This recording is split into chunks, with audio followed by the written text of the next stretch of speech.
Hola. It's me. You know who I am. Welcome back to Coast Corner K4, episode 32, 33, one of those numbers. 33. I, of course, am your host, Conan McLauris, joined today by the Imperator and Nem. Unfortunately, Javier is late again, so he will join us at some point in the near future, I hope. Last time on Dragon Ball Z Kai, the party finished up the mission for LSSI. They got their paycheck. They had some fun interactions afterwards, and then the group, they had their celebratory drink at the Condemned. And then when Mr. Oid went home to his apartment, he found that it was in fact full of unknown Asian gangsters. So the party came to Mr. Oid's rescue because you all can basically use telepathy to talk to each other across the world with your subvocals, which I'm going to make more expensive in the future because it's a very powerful ability. But regardless, so Oid, he contacted his companions and they came to his rescue.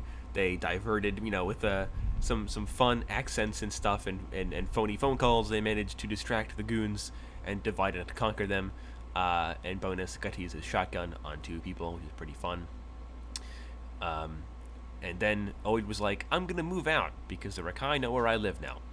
So between we settled that. So Oid now lives to the north of, I think it's to the north of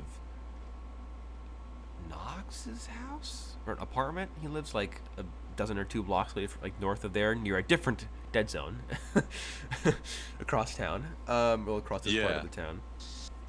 So instead, I want to reopen our scene with it kind of pops in from black, and we see Oid's old apartment. It's now entirely, mostly empty. There's no more couch in the corner, no more big screen TV. There aren't any more. There's no more lab equipment or stacks of packaged narcotics on the kitchen counters and stuff.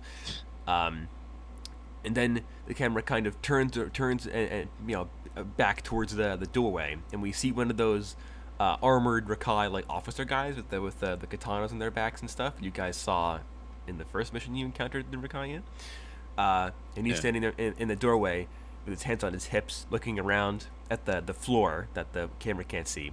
And one of the basic Rakai goons walks into the doorway behind the officer and looks in and is like, what are we gonna do, sir? And the Rakai officer, that might have been turning, moving or looking around. He's like, we need to find them. And then the camera pans down, and we see the the 4 bodies. No, it was 6, yeah, because they're the 2 extra goons. The 6 bodies of the Rakai goons you all dispatched last time. And they're all piled up in pairs of 2. Right next to each other in the middle of Oid's floor, and in front of the probably a yard into the room from the doorway, written in big blood letters is the word bonus. Of Using course, the blood of the henchmen. Of course it is. And the normal Rakai soldier's like, what do you think it means, sir? The officer's like, I have no idea. And then we hard cut to nothing. So you guys, that just looked like epilogue from the last mission I wanted to include because of course bonus can't, the Rakai's gotta salt that wound, Why would he put his name? Why wouldn't he put a different name? Because his name is a word. It's just the word bonus. They can interpret that a myriad number of ways. Or they could interpret it as bonus. being. Why wouldn't he do that? I mean, yeah. Also, it is bonus. The man who threw a grenade into a walled compound because he was salty. So, yeah. The man who kills people out of spite. Yeah. Yeah, basically. I mean, he also shot a corporate manager in the face in Egypt, and had no consequences from that because all the other security guards on the premises were already killed. So, He takes no names. Yeah, hashtag just bonus things. Yes. I want to see that trending on Twitter. Takes no prisoners. Yeah, take no prisoners, specifically if they are Rakai or if they harm children. Those are his stipulations. Otherwise, he might take you prisoner. Probably not, but you have a chance, The only at way, least. I think the only way he'd take a prisoner is if he was told explicitly, yeah, you need to take this guy prisoner. I Probably. still have a feeling it just depends on who told him to do it. I mean, yeah, that's true. Alright, I give feel me like, one moment. if Need to go eat. if like say like you guys did a job and you are hired to protect somebody, and bonus was like, all right, well obviously I cannot kill our employer, but then it turned out that the employer was like a bad person, he probably would shoot him anyway. I don't think he would particularly care. He'd be like, who Finish the needs a missions, gets paycheck? paid. It's like, oh, by the way, no hard feelings, kid. Bang. Yeah, exactly. It's like, well, you're a jerk, so nobody will miss you probably. And just kablam. Because that's how bonus rolls. Mhm. But yes, so you guys finished a mission last time, and you've all been paid, as tends to happen when you do work for someone. So that being said, do you guys want to do anything in particular before you receive your next mission, or not? Up to you. How long do we have? I mean, it's more or less like depends on just how long you guys wait to tell the captain at the condemned, like, yeah, we're ready for another job, so you can wait however long you want to, or like do your Um, own thing for however long you want to. I think I will do a specific thing. I think I'll just run my security business a little bit. Be like, all right, what new club I gotta be a bouncer at? Okay. Yeah, you can Mhm. do that in your free time. I'm actually also going to roll some percentile dice for the stock market that I haven't done before, but I'm gonna do now. I got a 67%, so that does mean that things do go up as opposed to going down. So I will. Is it under 50? It goes down. Depends on the company. I have it in my head where like certain companies that have like better reputations, or are less likely to do something stupid, are less likely to have negative stock changes. But companies like, I don't know, um, like Hermes, for example, Unicorp. they tend to generally be on the up and up. Because, I mean, how can you fail at owning a drone? Like that's their whole company. So it's kind of hard for them to go into the red. But say another company like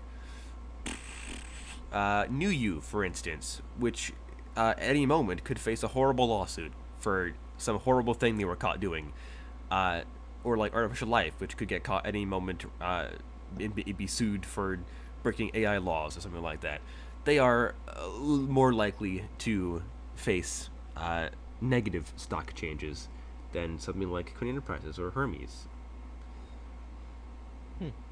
And I have like numbers in my head for the different thresholds, basically, of the different companies. That makes sense. So I mean, I need to find, because I can't use. Usually I have the your guys' character sheets all on a separate window on my PC. But the thing is, for this upcoming mission, I had to make a whole separate Google Doc for all of the character sheets that I need to use for this mission, for this next arc. So I can't have all your guys' character sheets up because I have I have two massive Google Docs open instead of the like five that I usually have. Jesus Christ. Yeah. Yeah. But I'll take the initiative and just start the mission for everyone. That way, no idle chat. I'll walk over to Condemn, walk up to Captain, and be like, so, what's new, boss? Uh, and then the captain will look at you and be like, "What? what are you looking for a job now? I mean, usually you gotta give me like advance notice for that. I can't just like you're not just gonna walk in here and I'm gonna be like, hey, here's your pick of this is in the union, all right? This is that's how this works. All right, and then I walk out of the building and I text him, "Hey, I'm coming to look for a job. Be there in a minute." Okay. In that case, you walk back inside after a minute, and the captain is just kind of sitting there. Apparently, like he's not actually moved since you last were in here. He's just been frozen in place, blankly staring at you through the window of the condemned front like wall. And you're just like, I see.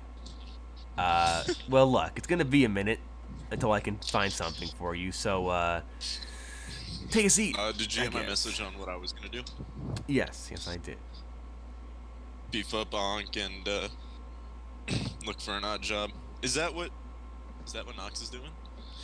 I mean, yeah, No, I'm looking for I figured you weren't job. gonna be here. I was like, Oh, okay. yeah. Then yeah. Yeah. I was I'll looking go down there too. to start the main quest. Okay.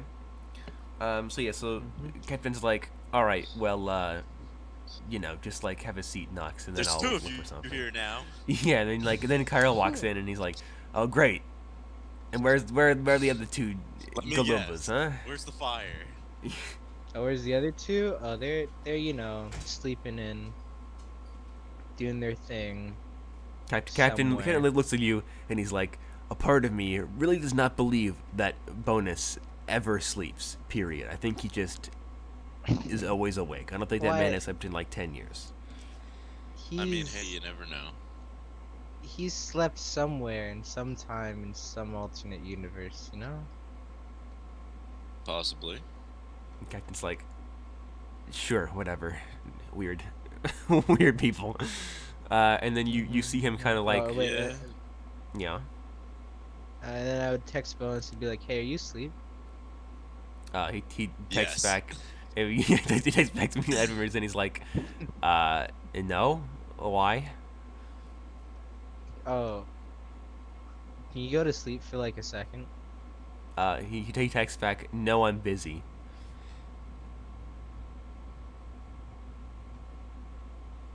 I send back crying emoji, and then that's it. He sends back a photo of an older guy in just like boxers and a white T-shirt, tied to a folding chair, covered in his own blood. Huh. And he's like, I'm busy. You're gonna send back flustered eggplant water drop to water drop.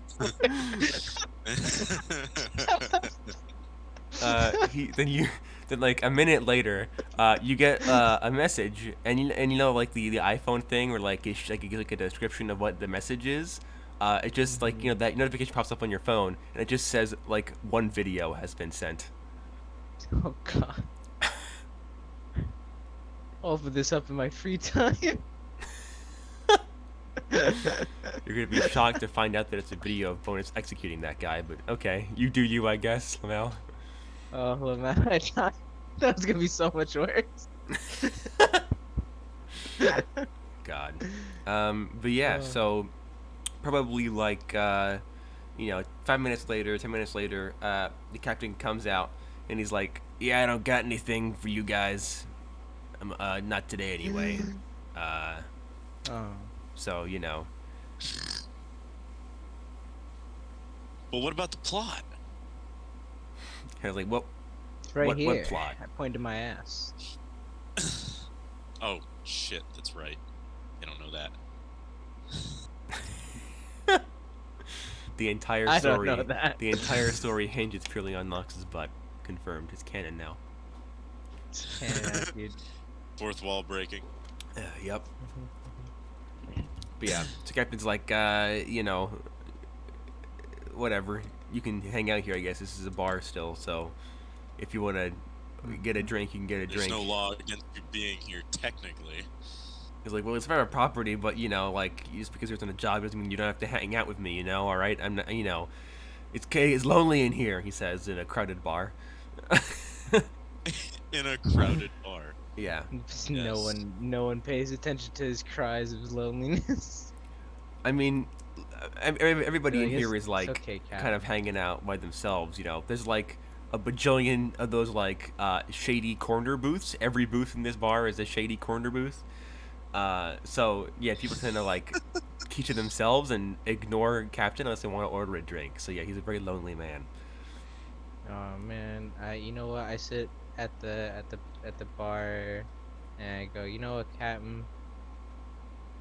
Let's watch this video that Bonus sent me together. I think it'll cheer you up. And he's like, uh, sure. I'm sure it has like a cat somewhere in it. I think he likes cats. I don't know. I haven't asked him yet. And then I click on the video. Okay, yeah, you showed the video, and yeah, it's a funny video of Bonus executing that guy. It's a funny video. It belongs on Live Leak. Yeah, it belongs on Live Leak for sure. Yeah, it's just straight up like it's like shaky cam, and it's also like filmed vertically on a cell phone because Bonus is a boomer. And it's just the recording starts, and you see a deagle pop out from behind camera, and just bang, and his head gets taken off, and then it ends immediately afterwards. It like cuts them as a flash off too. I was gonna say after like the video's over, like the camera like shakes and you see a shot of Bonus. He's trying to like figure out how to turn it off. Accidentally flips the camera. Yeah, around. flips the camera around. Because he's using the self-facing camera. Oh yeah, so oh god, no, he has So he some didn't idea. flip of it around in technology. the first place. Yeah, he has some idea of Jeez. how technology works. He's not that dumb. He's younger than we are in real life. By the way, I figured that I did the math. He would have been born in like the 2050s. So, yeah, he's like a gen beyond Z. It's Gen 5. Yeah, but that just goes to show that across all time and space, old people are the exact same. So, Boomers. yeah, Can't live with them, can't live without them. they do transcend space and time. But yeah, so a couple days go by, and you guys do your thing, and you do your odd jobs, and you watch your stocks, and they do go up a little bit. Hey, let's go. And then, sure enough, you all get a text from the captain, and he's like, "Come on down to the Condemned, 2-for-1 deal, also job." I'll text him back and be like, "Are you serious about the 2-for-1 deal?" He's like, "Yes, unfortunately." Oh, let's go. Is it happy hour yet? Hey. No, it'd be like noon. That's happy enough for me. Okay. Well, you all. Not one to shy away from a drink. Yeah. Well, you all assemble at the And Condemned. potential net income gain. Of course. And you all get your nice 2-for-1 deal. And it's explicitly only on margaritas. I should note that 2-for-1 margarita day. Oh, fantastic. So you'll have your tiny margaritas. And Sick. yeah. And the captain, you get there and you order your drinks.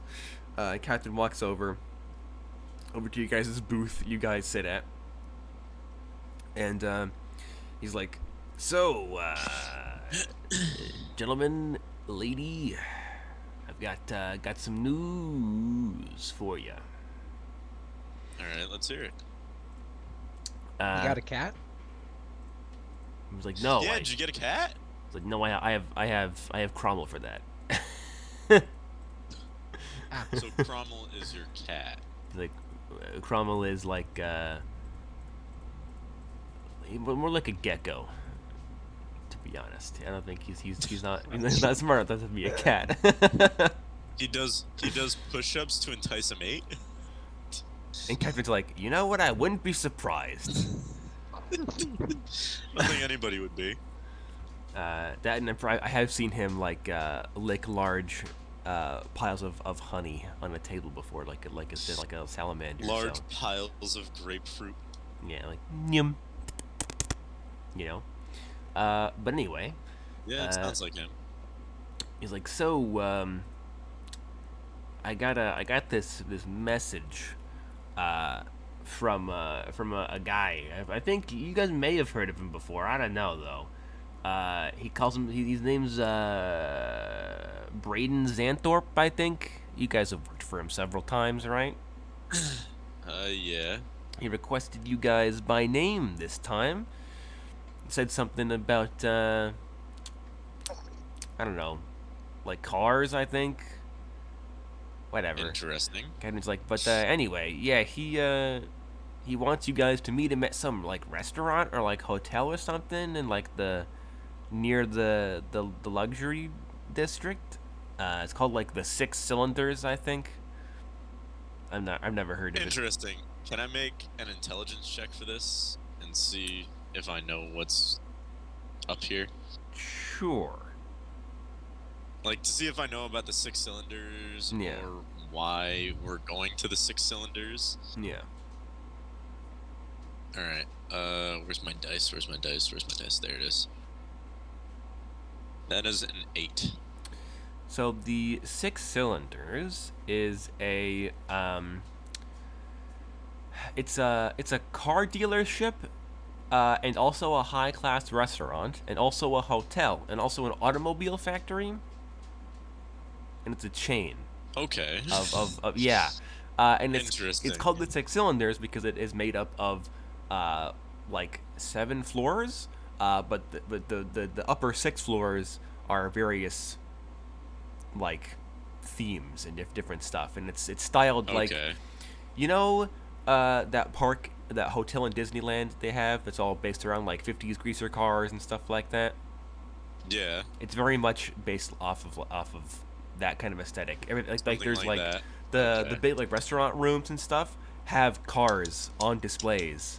They're like on the big like spinning podiums that you can like look at, and you can buy the cars. Okay. You also know it's pretty well known because in the restaurant sections, the rear wall of the restaurant is all plexiglass, and you can look out through the glass and you can see the cars being built in the that's factory awesome. section. So you can watch the parts and stuff get put on, and the paint get put on, and everything. And you can straight up like go to the bottom floor and like tap on a terminal, and then you can order a car to be custom built. And once you That's pay the money, you can then eat in the restaurant and watch them build your car. Super That's sick. so cool. It is really cool. I might be doing that then. It's 'Cause very that sounds really cool. it's a very high class restaurant. Super like bright colors, a lot of chrome and like bright red, bright blue, bright greens and oranges and stuff like that. Everything is like super shiny metal and waxed. They have no waiters. Instead, the waiters are replaced by car drones, like mini car drones that bring your food to you. That's awesome. And also, it is one of the main sponsors of a lot of racing competitions. Interesting. Obviously, their whole gimmick is kind of cars. So, Yeah. so that's the Ka-chow. only. Yeah. So the captain's like, you know, yeah, the Hermes Johnson wants you guys to meet him at the Six Cylinders or whatever. I don't know why. And then Captain kind of like goes to walk away, and then he turns around and he's like, unrelated. You guys hear about the MDRR that's starting in a few days? I'm pretty That's excited. starting soon? You're like, yeah, it's coming up in a few days. Maybe not. Oh yeah, you guys were in Egypt and stuff, but like the past couple of weeks, there have been like advertisements and stuff for the MDRR like all over the place, dude. And like, I mean, and he kind of points to like the TV that's like cracked screen hanging from like a welded robot arm taken from just like a dude hanging in the corner of the room. It's a human arm that's just been sat there. And and the captain's like, yeah, man, I've been watching the some of like the preliminary stuff on the news, and I mean, this year the lineup is pretty sick. Interesting. Like, but also you guys were in Egypt when this was announcing stuff. But apparently the race is in the news this year. I mean, last year they were in the news because of that bombing that happened at the track or the tracks. But in this year, they've declared the route for the race, but it's been a bit difficult to do this year because there's been a lot of apparently, like, the companies they hired to maintain the cross country roads haven't been doing their jobs, so a lot of the roads are like falling apart or are like reclaimed by nature and stuff. So there's going to be a lot more off-road pieces of the track this year, and he kind of like nudge winks you. And he's like, but yeah, look, it looks pretty good. I think they're gonna like announce the route and stuff and all the stop off locations and stuff in like a couple of days when they do like their starting banquet. So that'll be cool. Well, I'm excited. And Captain's like, yeah, man, I watch that thing every year. It's super sick, all the cool cars, and they like, they can fly or like turn invisible or like shoot rockets and stuff. It's pretty cool. Hell yeah.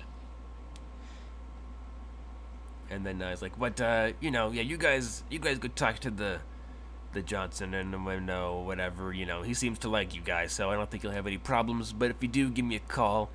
And he's like, so yeah, and I mean, since Cairo, since you like the MDRR and stuff, come on by if you got free time, in like a few days, and we'll watch the races. Oh, 100%. I run some betting and stuff out of the club, out of the bar, obviously. So we gotta do the you know how it goes. You know how it goes. It's like last year, before Cromwell was here, man, it was sick. This year Cromwell's here, so I'm gonna make him my bookie instead. It's gonna be great.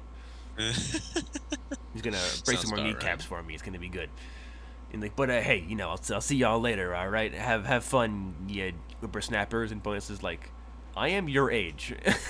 Captain's like, not mentally, and then he walks away. Of course. And he leaves you all to yourselves to do what you wish. All right, yeah. Well, let's get boogieing.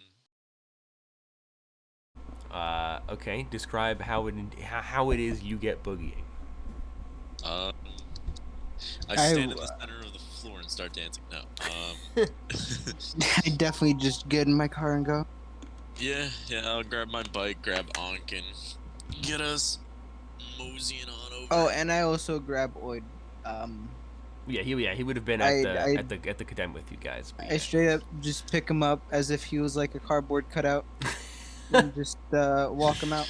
Yeah, just like stuff in the back seat of your sci-fi Shelby Cruise. Yeah, you're just like, all right, come on, buddy. Almost like he's a cardboard cutout. Yeah, well, he's a robot. He like locked his joints up, so you just could pick him up, and he like doesn't move anywhere. He just kind of sticks there, like a rock. You just kind of like haul him sideways like a cardboard cutout out the door. Kind of bang his head against the door frame. Kind of. Oh, just sorry. Toss him into the back of the car. And just whoop. Like 400-pound hunk of metal. Just toss him into the back of this car. Destroy the axle in the process, but it's fine.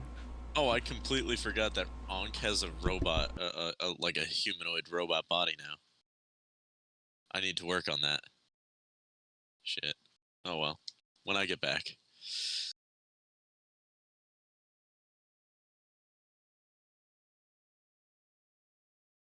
Yeah, so you guys make it to the 6 cylinders after like 45 minutes of driving.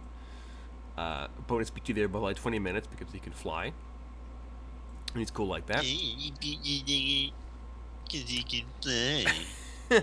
You know how it is.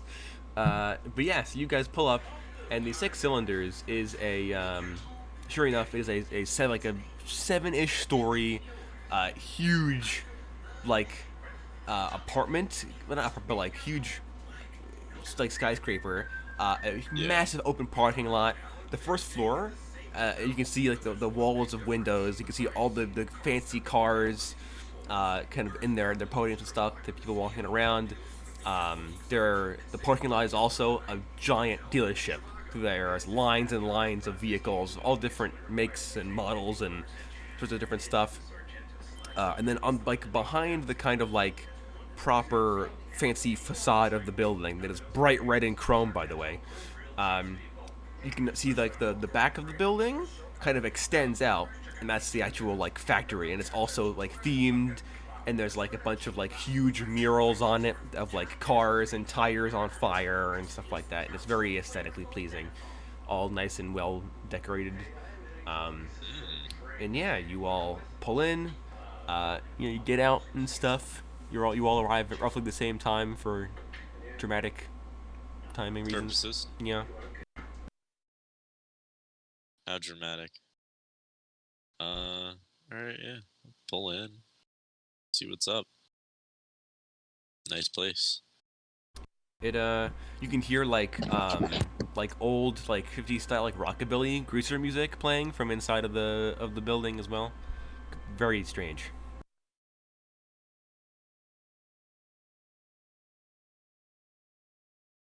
Very. I'll just follow Cairo on this one. Like him into the building. I might put my input in certain things. Well, I mean, I'll go in through like the front door, I guess. Because we're meeting him in the restaurant area, right? Yes. And you probably know about enough about the place to like the first floor has like the receptionist area, and then if you're there for the restaurant, then you take the elevator inside that brings you to the upper floors. Okay. So yeah, so you all walk in. The front doors of the place, like the door frame is built to look like the grill of a car, like the front profile of a Ooh. car. And the sliding doors are themed to be the grill of a vehicle that slides aside, and you can step in like as if you're moving into a vehicle. It's very cool. Anyway, That's very nice. I put a lot of work into this like. restaurant. If you can't tell. So you walk in, and this place is, I mean, it's a dealership first, so it's intensely bright in here. And the floors okay. are stupidly shiny and waxed. It's like the black and white checkerboard floors. There are like probably 5 or 6 cars in here on the displays. You can like get in and like check them out and stuff. And then at the far end of the wall, or the room, there is that long line of like that long counter with a bunch of few people behind it. And all of the employees and stuff have like dress like bright red dress shirts, black vests, but the bottom of the vests have like the car flame decals on them, because gotta be with the aesthetic. And all the guys have like the really big like Elvis Pompadour greaser haircuts, and all the women have like the ribbons in their hair and stuff like that. It's very nice. Oh, you did them dirty. Hey man, contractual obligations, alright? The dress code is very specific here. Oh man. Alright. Well, wow. This place is interesting. Not what I was expecting, but hey. So, you guys walk in, and the woman behind the counter, she kind of looks at you all, and she's like, good afternoon, folks. What can I do for you? Here to peruse our stock, or head up to the dining area? We're here for a reservation. She's like, well, of course. Well, in that case, take the elevator over to your right, to the second floor, and the hostess there will take your reservations. I am very glad she knows who that we're like, on the level, and not some street scum trying to raid the place. As I have, oil in my hands sideways, of course. Of course, like Is a cardboard Bonus cutout. meeting us here? Yeah, Bonus is with you guys. He stood in back. He hasn't said anything. I mean, yeah, you see a little bit because like, you gotta look over, like, where's Bonus? And you see him admiring one of the cars off to the side of the dealership. And this car, you all know what this car is. This is the same type of vehicle that the Hermes Johnson owns. The super, super, super expensive Kode Enterprises vehicle that's stupidly advanced, and it's like chrome, and it's got like super crazy details and stuff, and it's got like a CAS system built into it and all this crazy stuff. And Bonus is like looking it over and like, and you see him like put his hand look at the info card on the window of the vehicle. And he sees that he reads the price tag. And he's like, and he promptly walks away from the car. Well, I'll look over to you guys, and he's like, "Oh, I'm sorry." He's doing like the. Yeah, he does like the hand cut out his neck thing. He's like, "Ooh, nope." And he looks over to you guys, and he's like, "That thing's over like $500,000, bro." Jesus. I mean, I'm not surprised. How much is it? 500,000. Jesus, that's like. You know what's over? He's like, but that vehicle runs on like a cyanide reactor. It can go like 300 miles per hour. It It can could fly. also go prompt critical if you touch it wrong. Well, that's with the older Yeah, models. This one is the new version. That's why it's so expensive. I don't trust any car that says it has a reactor. You live life terribly. Bonus is like, and that's why I'll never get a flying motorcycle.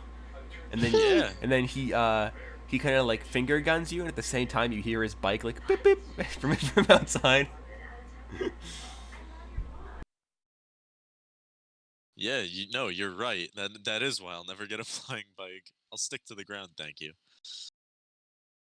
Bonus is like, your loss. Me and my flying motorcycles and my flying Yeah, cars. my loss. But you know what? It's not gonna be my loss of life. Bonus is like YOLO, and then he promptly walks into the elevator. Yeah, I'll follow suit. All right, you all clamber into this elevator, and it is a very big elevator because this is an industrial elevator to bring the cars up to the upper levels as well. So even though it is very nice and well lit and well decorated and waxed and perfectly clean, it is also like 15, 20 feet wide. So you all walk in, and the industrial doors close, and you hit the big button for the second floor, and the elevator bing bing, and it climbs up, and the door opens again, and you find yourself standing in a very different atmosphere. The 1950s rockabilly music is playing from the PA. You can see these like different it's kind of like the cars you saw downstairs, but miniaturized, and with like plates of food and drink on top of them, are driving around between tables and stuff. And then you see right in front of you guys, up front, there is a kind of like a metal podium with a computer screen built into it, and there is a woman in the same kind of vest and shirt and pants and stuff, and the tied hair combo, standing there. She's you all enter, and she's like, "Oh, good afternoon, folks. What can I do for you?" And she kind of looks over all of you with a kind of like, not like rude expression, but sort of like apprehensive, like you guys aren't our usual clientele. Oh, we're here for a reservation. She's like, of course. Did you have the name of that reservation then? Johnson. She's like, and she kind of, and you see like the light bulb go off in the back of her head, and she's like, okay. And she's like, right this way. And she grabs she wouldn't grab menus. There aren't menus in this universe. She's just like, follow me, please. And she leads you all through this big restaurant floor, and over to kind of like the middle of the building, but against the back wall. So the booth is set up like a U, but the open mouth is facing the back wall, is facing the wall of glass. So you're facing the car factory and stuff. So you can just like get a full view as you're eating of all the vehicles being constructed and everything. It's very cool. Nice. And she brings you guys up, and it is like a walled off barricade, so you guys do get like privacy as well. Immediately feeling that this was built here for that reason, to be used by people like you to discuss matters that need discretion. Because, the world accommodates mercenaries. Yeah. But yeah, so she brings you over, and you're kind of around the U, and you see in the middle of the U is the Hermes Johnson with his... actually, I have art for him now. Hey. That's fun. But he's sitting there, his big aviator glasses on, got his like suit on, the same suit you guys stole from Robillard. Almost died getting. Sounds about right. Yeah. And then next to him, well, standing across the view from you guys is his usual big, beefy, white, bald bodyguard guy in his suit with his gun and stuff. But in the booth with Hermes Johnson are two additional people you do not recognize. One of them is a probably like 6'2", kind of overweight, probably like early to mid 50s white man who is dressed in like a polo shirt, khakis. He's got like a smartwatch on his wrist. He seems relatively normal.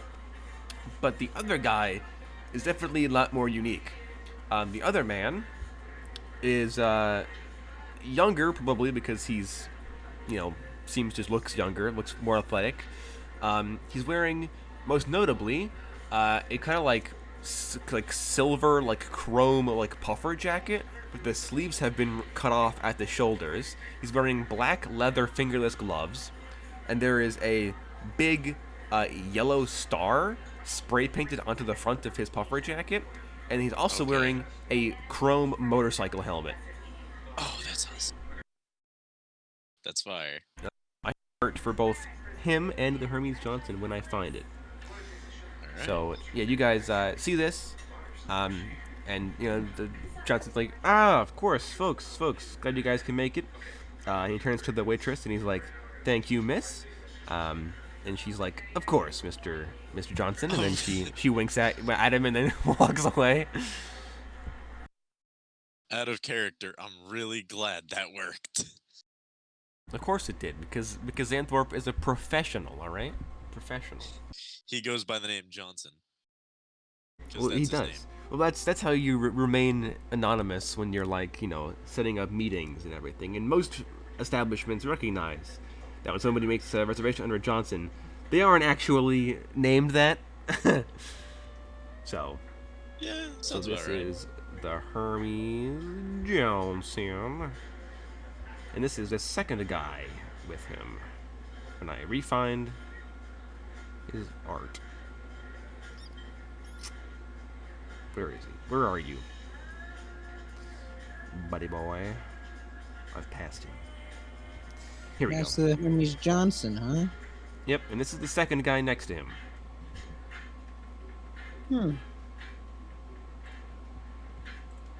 Found a racer, maybe. But also, that Hermes Johnson, he looks like the kind of guy to jump out of an exploding helicopter and act like nothing happened. Maybe he is. You guys don't know.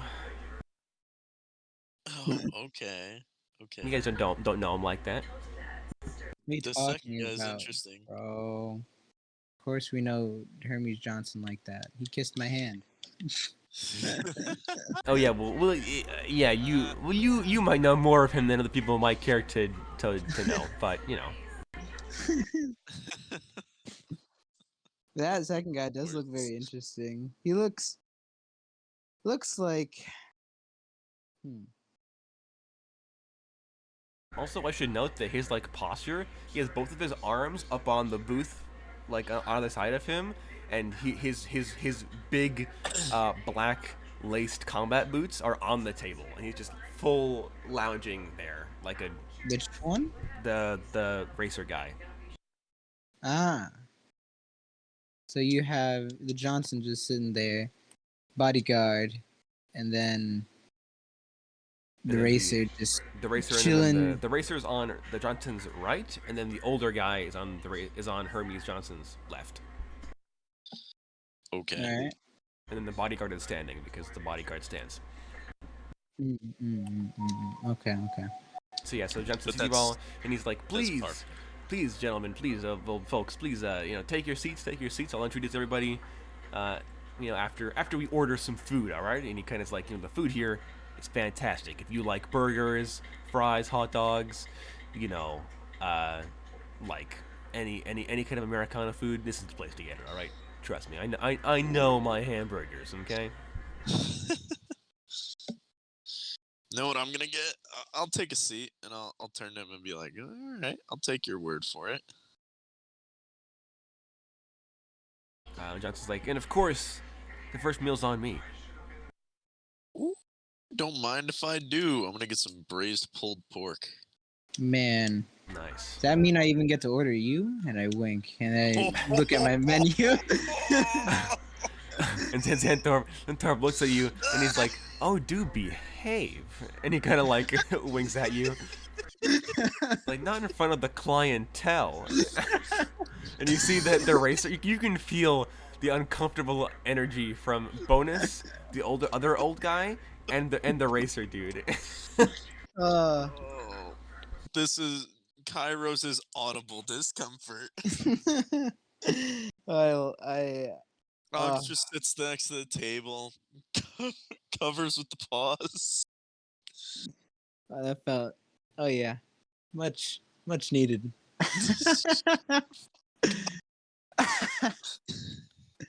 Damn it. And then I order a nice steamed hot dog, if you know. Okay, so you get like the How are you longest gonna- bratwurst they have. How are you gonna make that comment and then order a glizzy? What are you talking about? That was the whole plan. Is it a chili cheese dog? What? No, that's disgusting. You order like the 1.5 foot long bratwurst they have at this place. Oh yeah, I make sure to get, all that ketchup and mustard right slathered on it, No you know? bun. Just glizz. No bun. No bun, all glizz. Hold the Izzy. The Johnson orders just like probably like a 6-inch tall hamburger Hold on.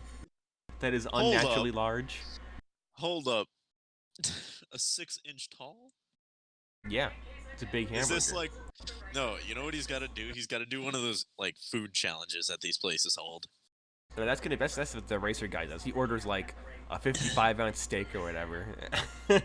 Conquer the gasket. And then what would Bonus get? Bonus It's a probably get ribeye like, steak called the gasket. There we go. It's canon now. of course. I think Bonus probably would order like. Don't order a steak. Don't be boring. No, I think he's gonna order like a rack of ribs, like a corn on the cob. You know. I was under the assumption that other stuff would come with the pulled pork. I mean, yeah, of course. You get like your French Cornbread in a fries. cup. Yeah, you get your cornbread in the cup, your corn souffle. You get your pickle, obviously. You get corn slaw, French fries. Corn slaw. Corn, yes, bro, corn slaw. Corn slaw. It's It's an entire meal it's of corn. Bro, my diet. IRL. An entire diet based solely off of corn. Yeah, and then I'd They like to called think me a madman. I like to think that Oid orders an entire hog, like a whole pig, and cannot eat any of it because he's a robot. But he just orders it just to troll the Johnson. He orders the entire hog and then a cup of motor oil. They'll give it to him too. Yeah, they would. They'll be like, all right, normal human man, you can have your motor oil. Here you go. They don't care. Question: who would Oid be disguised as for this? I'll say he would be disguised as probably Bean. yeah, either the Bean or as his John Smith intern disguise. Actually, Fair enough. But yes, you all order your drinks and your foods, and then after it arrives, delivered by little miniaturized hot rod. Hermes Johnson's like, all right, well, now that our delicious Did I food order has on arrived, a wrench? sure, I guess. Get him like a pinball hammer and like a wrench. Yeah. Just something to sharpen the teeth on. Yeah. That's like, so now that we've all gotten our food, I think I would be rude at this point if I didn't introduce everyone to one another. and he points over to the the big man over to his left. They're like, this fine gentleman here is Frank Fuel. That's F-Y-U with an umlaut L. All right, distinction. You with an umlaut. Yeah, and the old guy's like, good afternoon, folks. And then Hermes Johnson's like, and Mr. Fuel, this is Fixer pointing to Oid the cardboard cutout, Bonus, Nux, and Pharaoh with his pet dog Unk. And Yes. this guy looks like he looks visibly uncomfortable. He's looked that way since you guys arrived. Like when you guys first arrived, first showed up to the booth, he seemed relatively fine, like awkward but not uncomfortable. But now he looks like visibly uneasy. Yeah. And then Xanthorpe points over to the guy on his right, and he's like, and this piece of work is Barry. And then the guy lunges forward on the table and he cuts Xanthorpe off, and he's like, hey man, alright, I told you my name is Bullet, alright? And Barry? Xanthorpe's like, whatever, Mr. Bullet. And he's like, and Mr. Fuel here is the founder and manager of the Full Fuel racing team. Huh. And Interesting. Mr. Bullet here, and then he finger guns you, is like, is their lead driver. Okay. And Barry's like, sup. Barry. I can't get over that name. Barry. What He's a like, name. Like, what, do you got a problem with that, son, buddy? No. Quickly pulls up 2019 to 2020 meme of the Flash in reverse This Flash. is why we can't have nice things, Barry. But no, it was me, Barry. It was me, Barry. It was me, Barry. Do you really think? You prematurely ejaculated under the table? That was me, Barry. Top tier name. That's all that immediately when he said Barry, I was like, ah.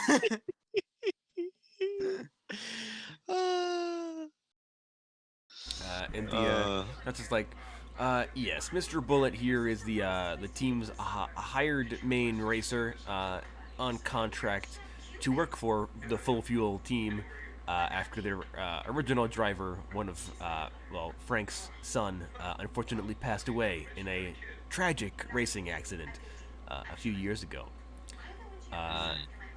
But in any case, I'm sure you are wondering why I've brought you to this fine establishment, this fine car-themed establishment.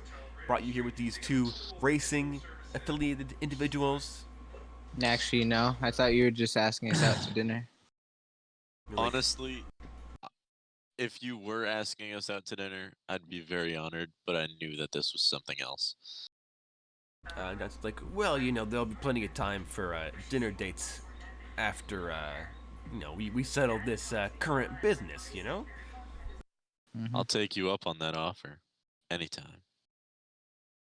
And he's like, so, I'll shoot him a wink. Oh God. he kind of looks at you, and you see him kind of like, in the back of his head, and then he just kind of moves on, and he knows it. Don't brush me off. And he's like, all right, moving on. And he's like, so, I've gathered you all here today, dearly beloved, to witness the marriage between myself and Barry here. And Bullet's like, gross. And Xanthorpe's like, no, of course I'm kidding. But in reality, A kid. he's like, the four of you, my favorite group of hired help, shall we say. I would like to bring all of you on board a little operation. What was an operation? To work for me to protect my investment, shall we say. I would like all of you to come on board as bodyguards for the members of the Full Fuel Racing Team. All members or one member? All members. There are 4 of them. Okay. Oh, okay. He's like, the other 2 members are currently back at the racing track. You meet them tomorrow when we head over there so you guys can get a lay of the land and everything and meet everybody and get better acquainted, because today is the business talk. Today is the money. You know, I know you guys are into the money, but, you know, so, you know, you might say, Johnson, why are you hiring us to protect these no-name racers when there Let are me so many guess. other people that are more famous and worth more money out there? Well, I'll tell you, Sonny Jim. These guys, and he thumbs at both of them, like, Full Fuel has a 25-to-1 betting ratio against them because they are so small. Huh. 25. Do you know how much money? Okay, 25-to-1. So what you're saying is, you about to be shoot very high into another tax bracket. He's like, Yeah. well, Yeah, once another basically. whole tax bracket, but let's just say that I now own half of Full Fuel Racing Team. All right, you know what I'm saying? I Mm, mean, mm. you're like 4 tax brackets above us. He's like, So- try 6, buddy, but good thinking. Speak for yourself. He did. And he's like, yeah, and he's like, but you know, and the odds are so against them because they you know, up until this point in their career, they've lacked a big corporate sponsor. You know, all of the other big names. You know, you got like Korner Enterprises has their guys, Jackson Energy has their guys. You know, Dream has their guys. You know, Corp's got their team, but Hermes never really got involved because, you know, they're the transportation guys. You know, it's gonna be, you know, it's kind of weird for them to be in a race if they're the guys that also deliver everything to the race. But this year is different. You see, this year's MDRR, the Manifest Destiny Racing Royale, one of the biggest racing events in the country, well, in North America, is being held starting from this district of Ryanstown. And because of that, me, being the manager of this district of Ryanstown's Hermes company, I get to pick a team to sponsor. And I picked somebody else. However, personally, as Braden Xanthorpe, I have decided to sponsor Full Fuel instead. And you might say, but Xanthorpe, that's insider trading. That's illegal. You can't do that. Shut up. I wasn't gonna question it. What are you talking about? For the viewers at mean- home, this is totally against the law. Don't do it. Anyways, this is- as I was this is saying, called Yeah, rigging the this is system. very. we do not condone these types of cheating. He's like, and Johnson's like, and of course, you know, I picked a crappier team for the company to sponsor, but me personally, I picked Full Fuel because I think that without cheating, I think they've got the chutzpah to win this event, or at least get top 3, and that'll still make me a bunch of money. Yeah, they got that chutzpah, that je ne sais quoi, that piece de resistance. You know what I'm saying? All right, they got that moxie. What are the words, synonyms for that? He's like, so my point is, okay, I want you guys to protect the 4 members of Full Fuel Racing Team for the duration of the MDRR, and also not cheat. So don't sell drugs to other racers. And he points to Oid, the cardboard cutout. He's like, and also, don't kill anybody in cold blood. And he points to Bonus. He's like, now, I emphasize that, even though, you know, you guys know me. Normally I don't really care about that sort of thing. But unfortunately, this is, you know, my goal here is to win this race with Full Fuel without cheating. Because if I do it without cheating, then I get to rub that in the faces of every other corporate schmuck in that building. And you know how happy that will make me? You know how Ooh, I'll be a happy man. So don't do anything shady. However, the other teams, because they assume that everybody else is gonna cheat, they're all gonna try to cheat too. That's why I'm hiring you guys to keep them from killing full fuel. Okay. Easy enough. like- but what about the race itself? It's like, well, Good okay, question. I can explain that. So, the MDRR, Manifest Destiny Racing Royale, is as follows: a continent-spanning racing series comprised of 5 parts: Appalachians, the Midwest, the Rocky Mountains, the Nevada Desert, and the ocean. Okay? Huh. Yeah, that's right, boys. We going over the ocean. And he's like, now, in case you're wondering, room and board is provided for all of the racing teams, their crew and support staff, including the bodyguards. You know what I'm saying? And of course Okay. the corporate sponsors, me. For the entire race, you guys are gonna pay for hotels, and of course, just because I figured I would, this is how it works. The room and board is provided by the 6 cylinders. Hence why I had this meeting here instead of somewhere else. Fair enough. I was like, and of course, in addition to the 5 races, there is a formal banquet before the first leg of the race, and then after every leg of the race as well, that you will all be expected to attend, because it can get kind of frisky and kind of like hostile. As part of your protection duty. And obviously you guys can't be in the cars with the racers during the racing because while the race is going on, you guys can sit in the pit or in the stands, cheer people on, watch over the pit area, the garage, and or do whatever you want. Otherwise, besides during the race itself, you are all to accompany your assigned person as much as possible, because I don't want them even sneezing on this trip. Okay, no allergies at all, ever.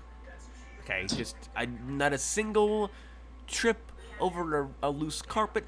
I don't want to hear about a sprained wrist. Nothing is to go wrong with them. Okay. Okay.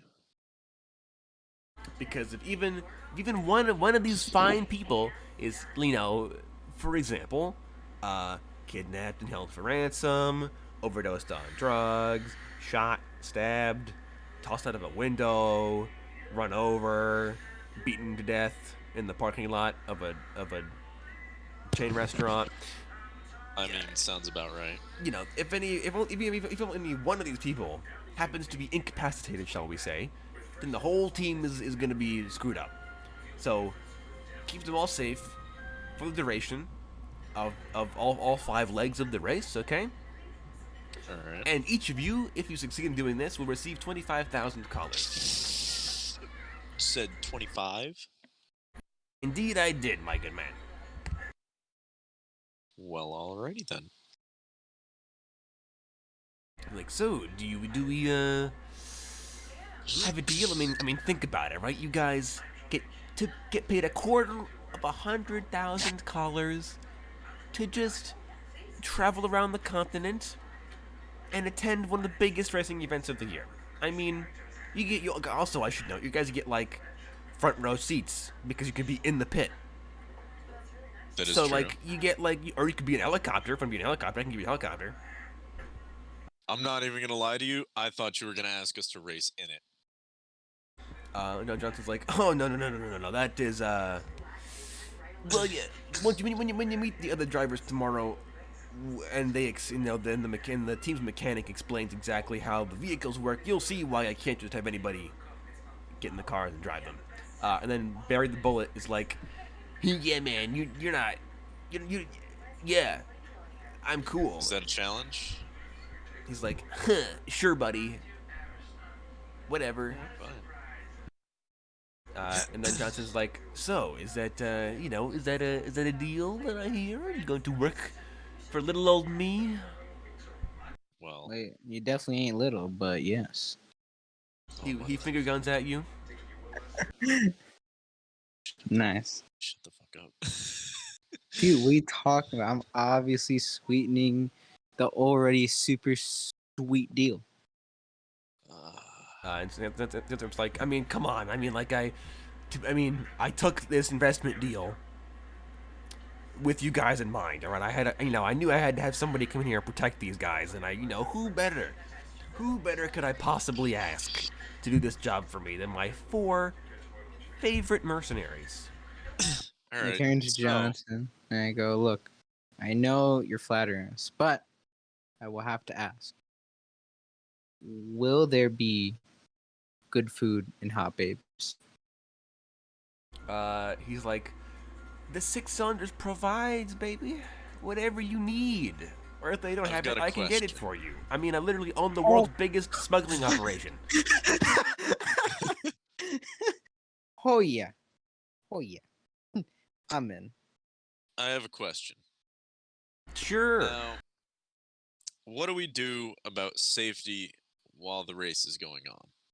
Because we can't necessarily, prevent someone from, shooting the car. And he's like, well, that's the thing, all right? The NDRR is, well, it lacks a lot of rules.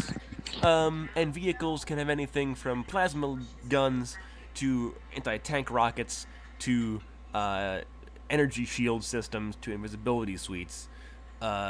So you guys can't protect the drivers during the races. However, one of the few rules the race does have is that as part of the vehicles, every vehicle must be equipped with, I forget the name of it, hold on. The Cast Safety Deployable Device, which is just a cyanide automatic shield technology device that detects when a collision or an explosion or a life-threatening collision will occur, and then it creates a bubble around the driver's seat and the driver that protects that person from all bodily harm. So the car could fall 1,000 feet and explode at the bottom, they'd be fine. They could get hit with a rocket, they'd be fine. Anything up to like a tank running them over would probably keep them alive. So during the race, don't get worried about that. They'll probably be fine. I mean, the cars won't be fine. Obviously, the car will get destroyed, and that's worth a lot of my money. But the person will be fine. Huh. All right. I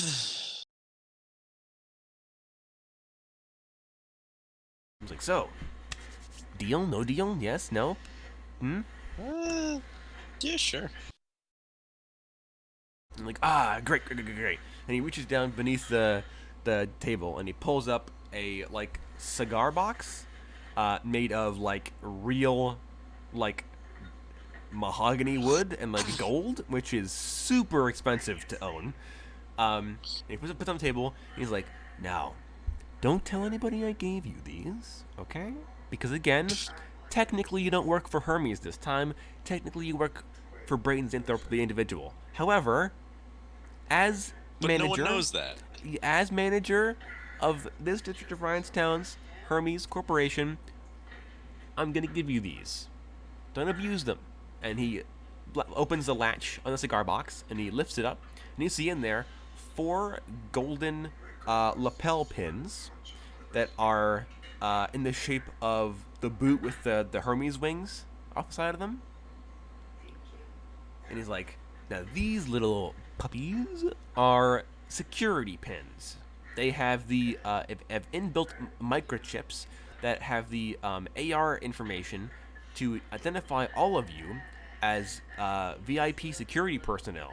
So you will get access to administrative areas of the racing stadiums and the racing tracks and even on the 6 cylinders. You get access to all the different rooms, well, most of the rooms in here. You'll get access to a bunch of like free goodies. You'll also be allowed to carry guns on you during the events. Ooh. And you get in for free. So these are your tickets to get free stuff and like carry weapons and stuff, basically. But they are Okay, registered. cool. They are registered to Hermes and not to me because I can't. I don't have the power to do that. So if anybody asks, you're the bodyguards for me, not my team. However, Okay. and I'm telling you personally that you're protecting not me because I have the big man, and he points to the main bodyguard. Like I have him. So if anybody asks, you're guarding me, but just know you aren't guarding me. You're guarding the 4 members of the team. Okay. All right, great. And then he pushes the cigar box over to you guys for you to take your pins. All right. Yeah, I'll take it. I was like, also don't lose those. They are expensive, and also they will give you access to Hermes properties. So don't lose them. All right. And then as Johnson starts to talk again, the older guy next to him on his left, Frank Fuel, speaks up, and he's like, "Yeah, Mr. Xanthorpe, I appreciate all you're doing for us and stuff, but I'm not this is kind of unnecessary, don't you think? We never had to do anything. We've been in this MDRR before. We never had any problems. What's the? I mean, and he like scooshes to face Xanthorpe, and he's like, "I'm gonna be upfront, all right? Mercenaries, really, sir?" And it's like, I don't think that my team. We're small. We don't matter a lot in the grand scheme of things.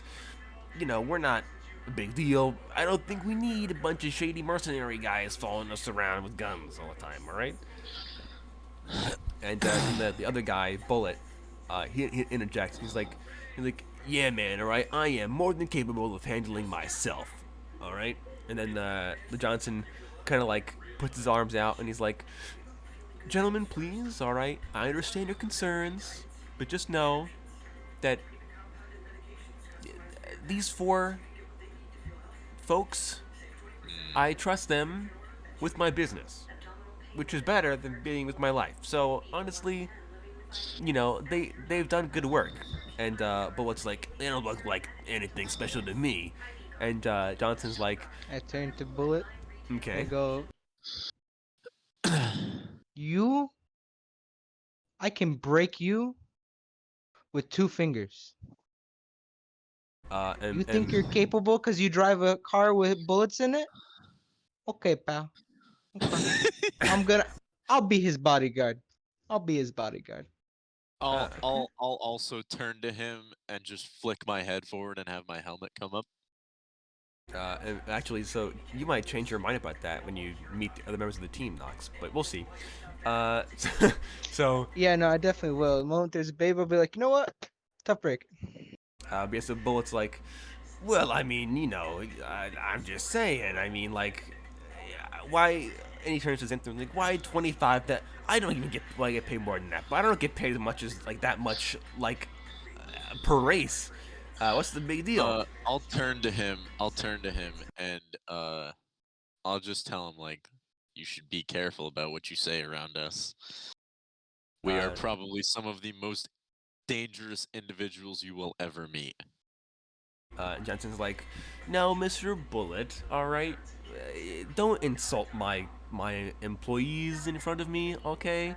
And then he kind of like leans in, and he kind of like with his right bionic arm kind of grips Barry's shoulder, and you see it kind of like grip a little bit too tightly for comfort, and he kind of leans Bullet into him, and he's like, Mr. Bullet, do you remember probably like a month and a half back, that bombing at Tenacity Tower that happened? It killed a bunch of people, and then the shootout that happened the day after that bombing.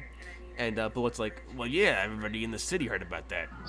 And Johnson's like, do you know how they never caught the guys who did that? And he's like, yeah, I mean, the KPD is still looking for him. And Johnson's like, yeah, it was these four schmucks. And Bullet's I'll just start laughing. I'll just start laughing and be like, well, let's be real here. More specifically, me. Yeah, it was him, not me. He did it, not me. I wasn't there. I did do it, yes. The bonus is like, I did not commit any acts of terrorism. My hands are clean of that crime. But I was there. Bullet's like, oh, okay. And then Johnson's like, and do you So, remember as that I said, that pursuit that happened, even much probably I forget when that was in the timeline. A little bit after that, when there's that big car chase with the helicopter flying through the city, firing a minigun at people. There were all these cars and stuff, and they were chasing after this black sedan through the city streets. It was drifting around and stuff, and they got away. Well, it's like, I mean, yeah, I think it's on like the news like a while ago. And it's like, then there's also these guys, and he's like, oh, okay, yeah, okay, yeah, I understand. And he just kind of like slinks in his chair.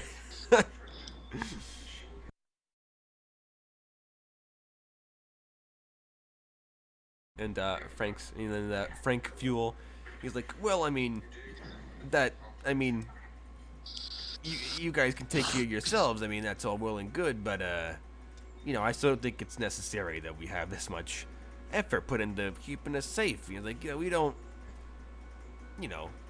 we're not wanted. We're not, we're not targets for anything.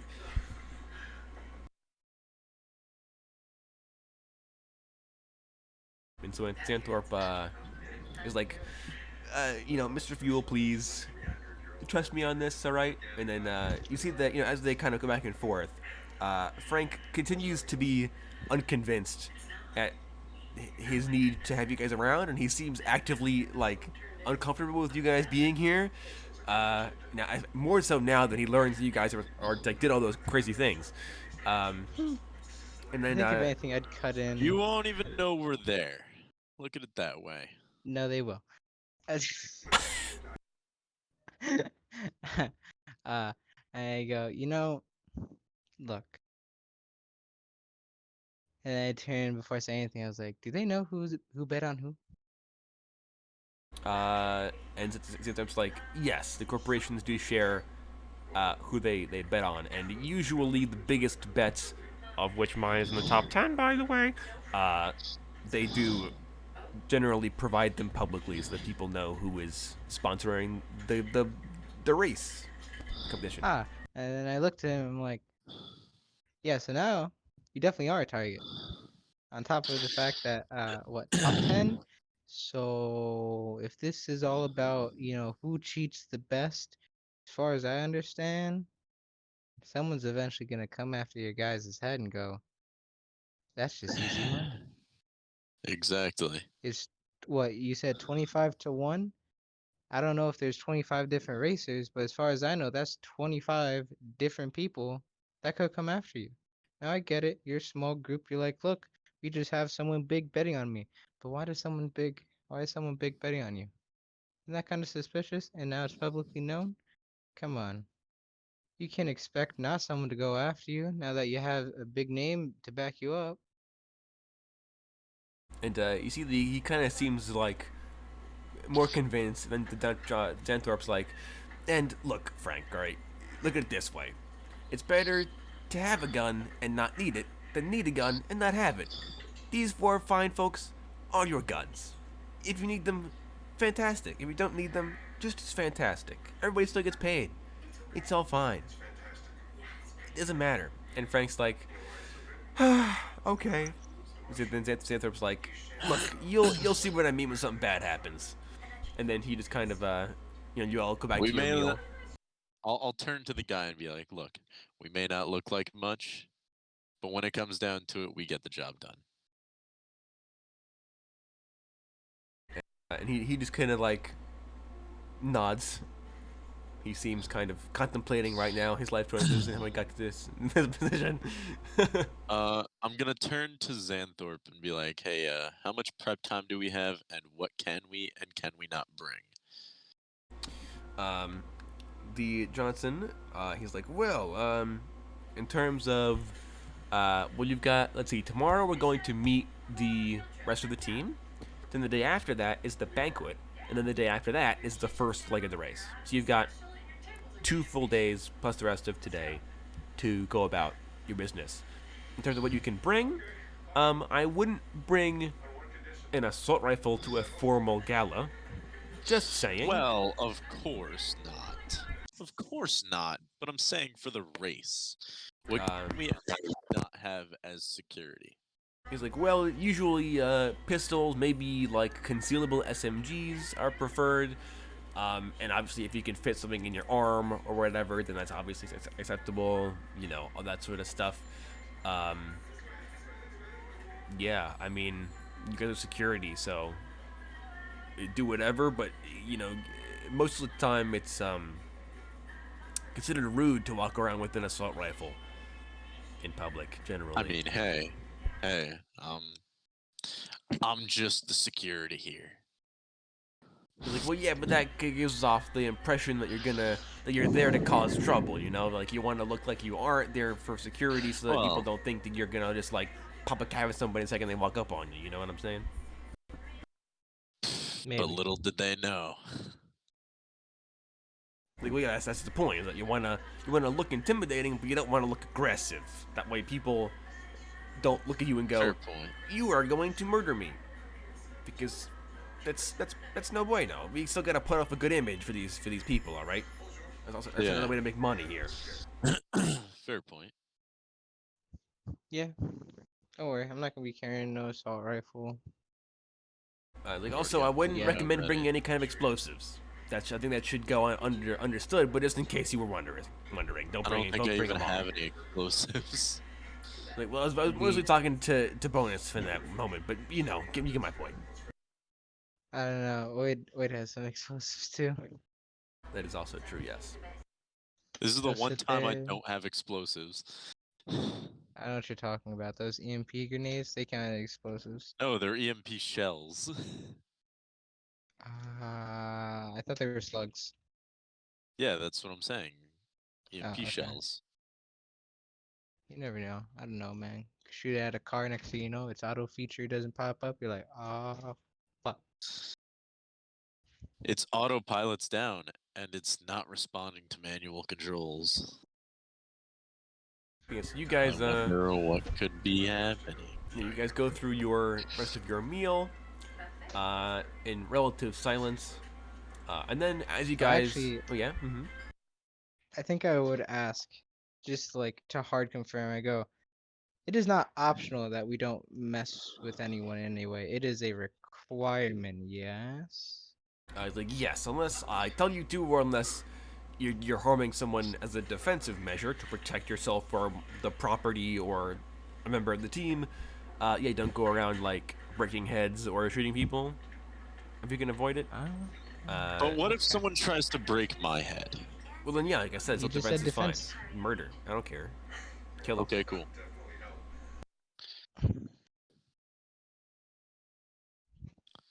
Okay. I think for this one, I'm gonna do an outfit change. Like, all right, any more questions, or can we finish our meal then? Yeah, sure.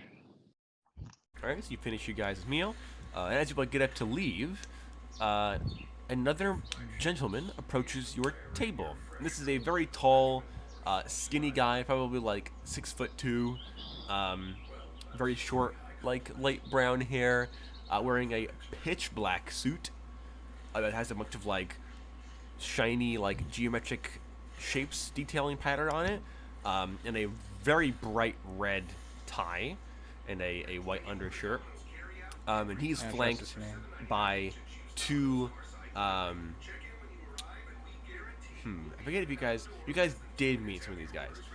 Do you guys remember back in Berlin the super jacked Russian guys you guys talked to? Yeah. They're back? Well, this skinny, tall guy is flanked by two of the huge, beefy bros who are also in black suits, bright red ties, white undershirts, black slacks, black shiny dress shoes, and they very obviously have guns underneath their shoulders, like hidden But behind so by do the we. jackets. And this tall guy walks up to the booth and he looks at all of you and he kind of is like, "Oh, please, is this the team you've sponsored to beat me this year, Xanthorpe? And Xanthorpe's like, ugh, what are you doing here? And the guy's like, oh, I couldn't help but show up to mock at the monkeys flinging dung at each other. Is your name Xantho's- Reginald by any chance? And he kind of looks at me like, oh, the peasant speaks to me. He's like, well, for your information, plebeian, I am Ellis Brannigan. Okay, I am a manager within Jackson Industries, and I deserve the respect that rank provides. Thank you The very peasant much. could also destroy you in about 5 seconds, so I would choose your words with her carefully. And he Why kind you of calling like me a peasant?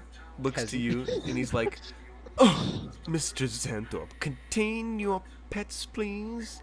And then Johnson's like, Hey, why are you I ain't no here? pet.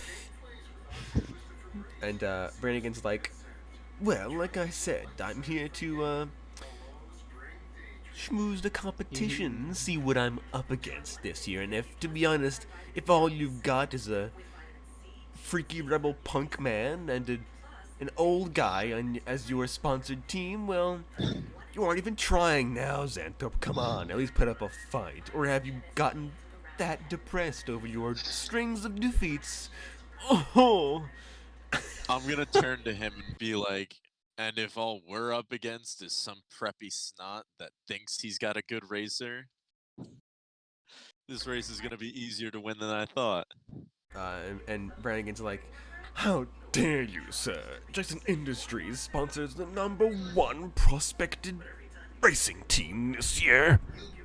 And who yet is it? they send you to do their dirty work. Like, oh, I'm just here to peruse.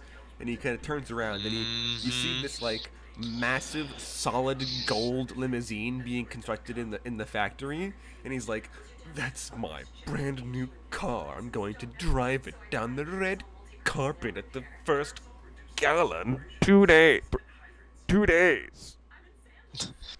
Don't choke on all that smarm of yours. He's like, "I forgot the day. All right, jeez." When the Then DM's Bullet shit. Bullet jumps from his seat and he gets right up in Brannigan's face and he's like, "Hey man, you're nothing. You know, you don't know me. I'm better than whoever you got." And he gets up in his grab face. Bullet back.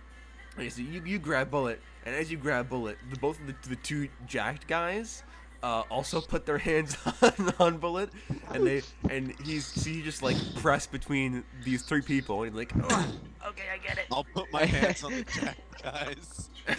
No, don't do that. I'll look Okay. at the jack guys. I'm like, I'll rock paper scissors you. I'll use my free hand. Rock paper scissors right now. They look confused. They're like, what? What? What's rock paper They're scissors? like, why are you Rochambeau. doing this? But why? Well, there's 3 hands on this one guy, and I'm not letting go. Are you gonna let go? I'm like, it depends. On.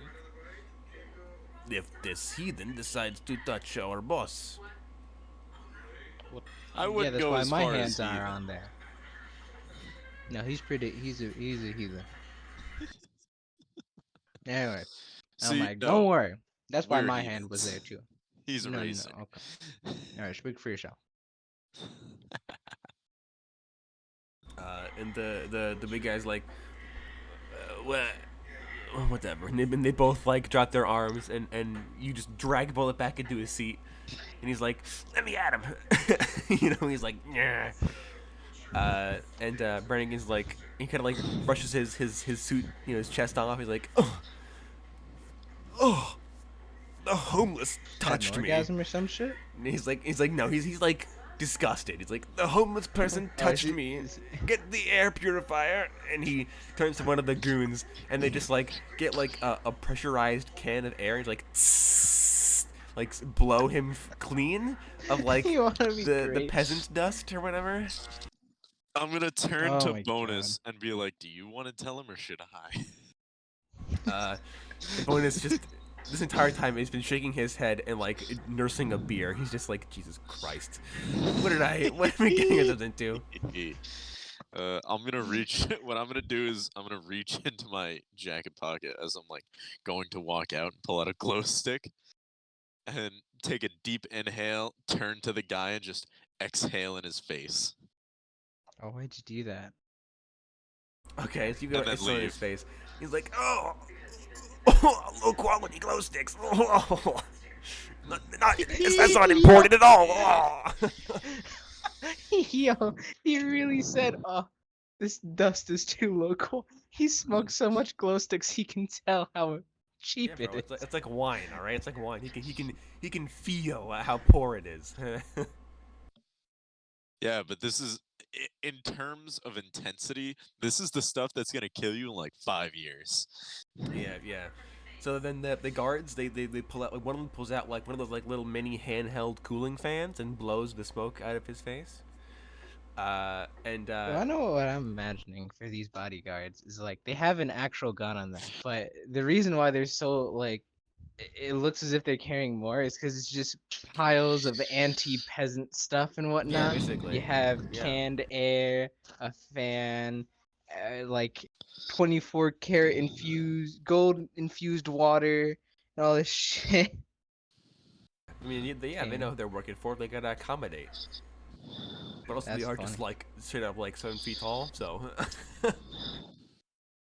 This is also because as Anthorp and the others get up to leave as well, Brannigan's like, "I'll see you on the racetrack, Mr. Xanthorpe. I hope you can beat me for the first time in your whole life." Heal, and then he walks away. And then Xanthorpe's He's like, gonna eat those words. Xanthorpe's like, "Well, that's my goal, gentlemen and lady. That's my goal." He's like, and I apologize for him interviewing our lunch. We went to college together. Oh no, trust me, this is the most entertainment I've had all week. He's like, "Ah, yes, of course, at my expense. What would I expect?" Hey, it's okay, you know. At least Bullet didn't do anything stupid. That's true. And you, Yeah. Almost. you Almost look anything fully back stupid. at him, and you see that he's like staring daggers at Brannigan, and he's taken an NW 1911, which is a fancy, futuristic 1911, out of his like jacket, and is like brandishing it, leaving it in the air, and trying to like act like a gangster, you know, tough. And Brannigan just like gags, and then as he sees, it's like, "Whoa!" I'm gonna turn to Barry and be like, "Yeah, put that pea shooter away." And Barry's like, No, but he just pulls with his gun. I look at Bullet. I'm like, look, like you said, like you said, you're a driver. All right. That's all you need to concern yourself with. Okay, bud. Look, man. There's no one you gotta prove to. Okay. Look, Knox, me, I I don't care about you. But I'm getting paid to care about you. So as far as I understand, don't worry about it. I got this. One of us got this. Whoever's guarding you got this. One of us does in fact have this. One of us got this. Someone don't- has this. Someone will indeed have this at some point. Yeah. And he's like, "Oh, what? Oh, all right, fine, sure." Don't start scoffing at us now, too. And you can still hear Brannigan gagging at being gang signed at by Bullet. He's like, "Oh, the peasant gang signed at me." What click you claim? Who you rep? But yeah, so you guys enter the elevator and then leave. And then in the elevator, Zinthrop's like, "All right, gentlemen and lady, well, and you all get a text from him. That is the address to Full Fuel's racing garage." I'm gonna stop by the front desk before we leave and ask how much a car would be. She's like, "What kind of vehicle would you like to purchase, sir?" Nothing too fancy, but what's within my price range? And then I'll give her my current account balance. Your current account balance. And was well, vehicles here usually start at around $50,000. Okay. How much do I have in my account again? 75. 75,000. Indeed. All right. I'll be back. And she's like, "All right, very well." Just wondering. Just wanted to accrue some information. And then you all leave the building. Do you wish to do anything between on this day before you guys go to the racetrack? And I meet think the if rest of the team? anything, I'll do some personal research on the team, what happened to his son, like the accident, like the actual details of it. See, see, just know stuff beforehand, you know. Okay, give me a perception check to do some interweb searching. Yeah, I'll do the same. I'll probably end up doing something similar. All right, and you can also give me a perception check to search the interweb. All right, nice. Well, Uh, I got a 5. I got a 6. All right, well, a 5 will get you the basic stuff, which is essentially like the details of how the son died, because that's public information. You find pretty quickly a news article from a couple of years ago that mentions Full Fuel Racing Team. And this is how in the MDRR a few years back, like 2-3 years ago, Frank Fuel's first son, Frank Jr., was the team's primary racer when he was killed when his cast city deployable system in his car malfunctioned and he was shoved into the side of a mountain by another vehicle as part of the race, and he perished. And they never found the body because it was incinerated by the blast. Because Good to know. a cyanide reactor exploding kind of will do that to you. Yeah, I think so. So you Good to know, though. You also find that Man, sucks to be him. there wasn't any charges pressed or anything. You Were do there find any as part of the article that Frank Fuel, who's referred to in the article as Papa, as his nickname, that he made a statement and was furious. He was convinced that somebody had purposefully sabotaged the car's safety system as a plot to kill his son, but he couldn't prove it, and nobody was charged or sued or anything as a result of the crash. And that forced Full Fuel to leave the racing scene for a year before they could bring Barry onto the team. Okay. Now, a 6 will give you a bit more information about the team in general. The team is 4 members. Frank Papa Fuel, the owner and manager. Then there is Barry Bullet. His last name is listed as being Backseat, which you assume was a weird legal change he made when he turned 18. And the other 2 members are Donna Fuel, who is listed as the group's secondary driver, and Faith Fuel, who is listed as the team's head mechanic. Okay, so this really is a family affair then. Okay. Yes. It's the father and his 2 daughters now, because their brother is dead. You also find that before he was signed on via contract with Full Fuel, Barry the Bullet previously worked under contract for probably Justin Industries or Xenocorp, and then was arrested because he was found in a brothel having murdered a bunch of people and committed robbery and stuff like that, and while drunk and high on a bender. So they arrested him, and then of course the company he was a part of fired him because he went to jail and he couldn't race. So when he got out, he needed a job, and he found Full Fuel, and they took him on. Yeah, Barry's got a public rap sheet of armed robbery, theft, evading police, breaking and entering, stalking charges, failure to pay ticket fines, a bajillion speeding citations, a bajillion parking citations, several assault charges, just a myriad of things that tell you he's a scumbag, basically. Cool. But with an anger problem as well. In terms of the individual members of Full Fuel, you wouldn't find a lot. The only person in the team who has any kind of like social media presence would be Donna, the group's secondary racer, because she's a racer, so she's a celebrity. Well, a minor one, but still a celebrity.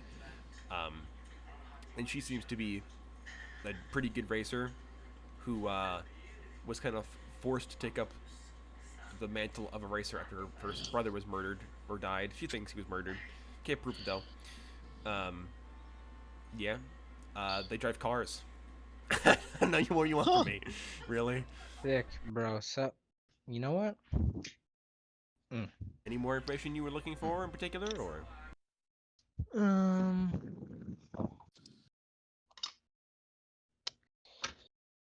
their track record before their son died.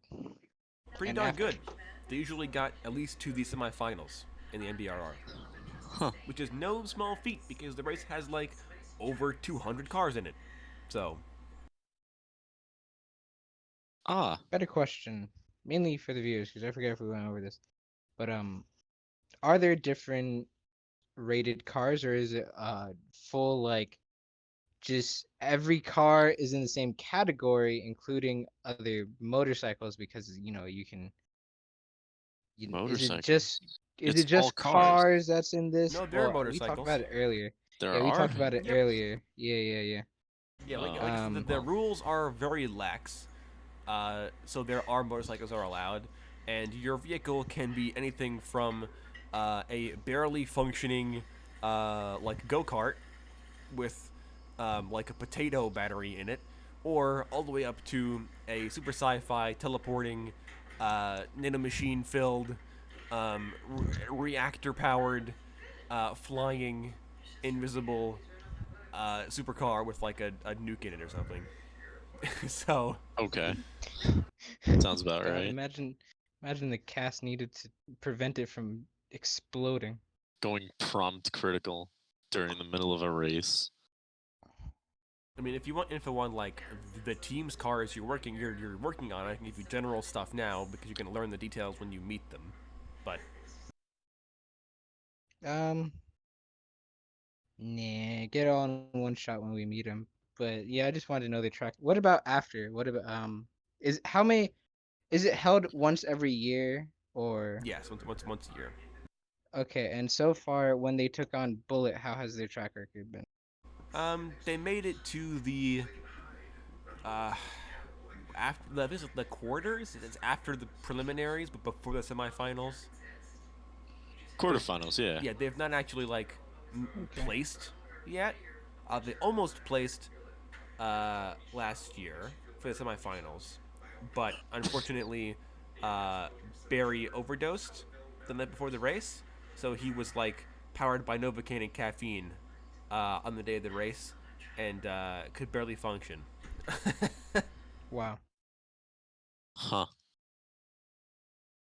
So Interesting. on top of preventing them from getting killed, we have to prevent them from ODing themselves. Nice. As far as you can tell, glad to know. only Bullets is like noted in Problem the child. public records Of- to be a severe abuser of all substances. Whatever, like if you can eat it, smoke it, snort it, inject it, eat it, I said that already, breathe it, or bang He's it. He's hooked probably on done it. Yes, he's probably either hooked on it or was hooked on it or has done it. The problem is I know exactly where you got the inspiration from this character. Lamau? Or well, I know exactly where I'd get the inspiration for this character from. It's just me. Real life. Yep. Of course. It's you if you weren't addicted to chocolate. No, it's me if I was hooked on also cocaine. What do you mean you're not? Well, sugar is worse than cocaine, so I might as well be at this point. Honestly, yeah. It'd be better for you. Probably in the long run, to be honest. But yeah, so any more questions you want to before we do the last bit? Not necessarily. I'll just do some fine tuning to Ankh and everything, and fine tune his gun, optical sensors, make sure they're in line, clean, maintain my guns, do all that jazz. Right. So yeah, so the day Probably goes by. similar things. Yeah, you will maintain your gear, rest up, exercise, limber up, and limber down. Don't skip leg day. PSI kids. Yeah, so you all get a good or decent night's rest. You all wake up bright and early, and you all report to the Full Fuel Racing garage, which is attached to a racing track that is now owned by Hermes because Zenther bought it. You all pull up, and this racing track, it has the actual main track, right, and then the stadium that surrounds it. It's a big oval, a huge oval, and towards the southwest of this district of the city. It's like a whole block, the whole city block is this one track. And then off to the side of the big oval, attached to it on the side, are a huge line of a bunch of like single car garages. And each of them has a different like company logo or a team logo or a team name like painted on the garage door. And then the interiors are all also painted and stuff to accompany the colors. And Full Fuel owns one of these. And then also the garages that are attached to the track itself, those garages have one door that faces out into the street or like the lot, and then another door on the other side of the wall that pulls out directly into the pit, so the cars can just go to and from, basically. Okay. So you guys pull up in the parking lot. You guys get out. You guys take a walk, and you find Xanthorpe standing in front of the Full Fuel garage, and he sees you all, and he's like, this is my favorite group of hired killers. Good morning. Come on over. All right, yeah, I'll do it. Yes, you all walk over, and he shakes your hands and stuff. And he's like, so, this is this is my new racing track. Even though many teams, of course, now rent space from me, Full Fuel is one of them. And he kind of hits one of like a keypad, types in a password, and the door to the Full Fuel garage slides up into the roof. And you see inside, it is, it's pretty much just like the Speed Racer garage, where it's like super bright colors, and it's like the multi-tiers, all the equipment along the walls. There's a big empty space in the middle where the car would go if there was a car in here. Then there's like the little like dip in the floor where if the car was parked on top of it, somebody could be in the pit and work on the underneath of the vehicle, like a mechanic shop, a normal mechanic shop. But unlike a normal mechanic shop, this place is entirely clean. It is spick and span, fully painted, freshly waxed. Everything is you could eat off this place, which is weird for a mechanic shop. So you all walk in, it's all lights are on and stuff, and you see Frank Fuel, Papa Fuel. He's off on one wall. You see him working on a huge engine, and it's kind of like it's a super advanced looking engine. So it has like a bunch of batteries stuck on the sides of it. It's got like glass tubes with like lightning rods in it and stuff. And it's just crazy. You have no idea what it does. And he's like got a wrench and he's working on it, like a rag over his shoulder. And he hears you guys walk in. You're like, oh, good morning, everybody. Yeah, the girls are out on the track right now. So I'll introduce you. And he kind of puts the wrench down on like a tool tray, and he puts uses the rag to wipe his hands off of the oil and also some of the like other random materials that were on this thing on his hands. Also, a point of order, Papa Fuel has no bionics that you can tell. He looks purely, entirely unaugmented, which is pretty rare. Or at least no metal on him, no bionics. Like no cybernetics. Wow. And he's like, all right, yeah, come on out. I'll show you the track and stuff. And he walks over to the other side of the room, of the garage, where there's a second big garage door that leads outside again. Interesting. All right, yeah, I'll follow. Mm-hmm. And okay, so he walks back over and he hits a button on the wall, and the second door slides up into the ceiling. And he's like, yeah, come on, guys, come on. And you walk out into this huge, like pit stop area. It's probably like a few hundred yards long. This is massive, built for like hundreds and hundreds of cars. Yeah. And you also see the track.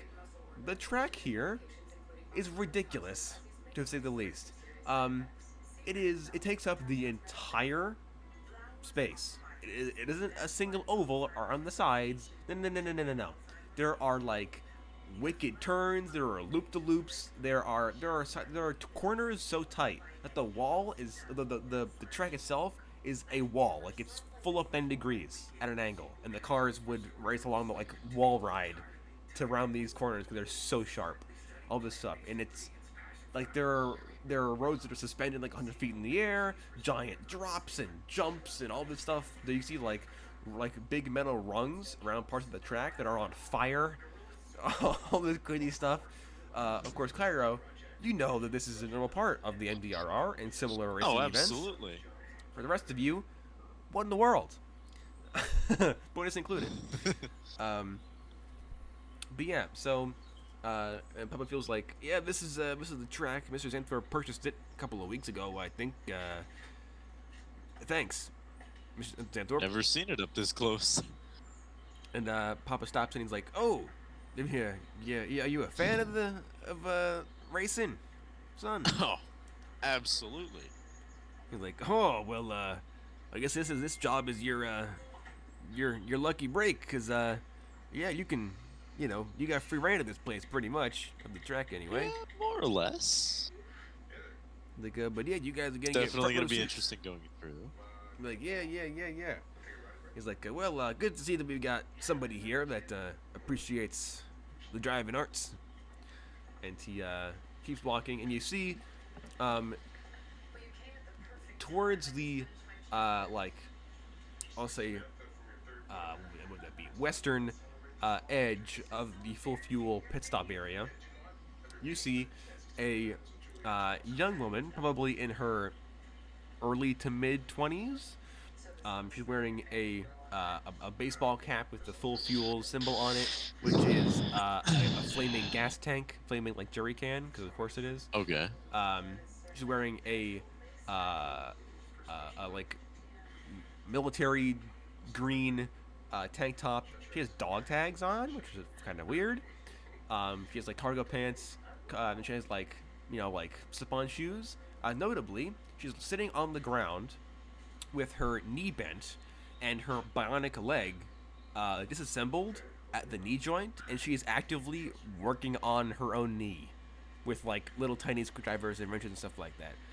And I can impressive. provide the art for this Bro, fine I woman. definitely nudge Kyra. I'm like, hey, it's almost like she does what you do. You catch my drift?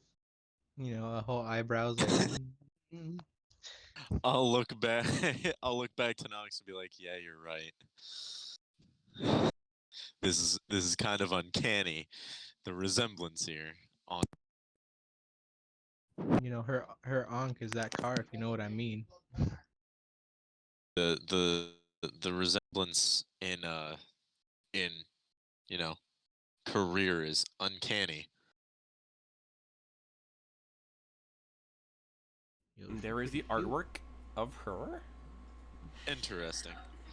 And yeah, you guys, walk up, and she seems entirely enthralled in her mechanic work on her own leg. As you guys approach, then as you guys kind of like walk up and then like stand there, like right in front of her, her father kind of like, and she kind of like, "Oh, good morning, strangers."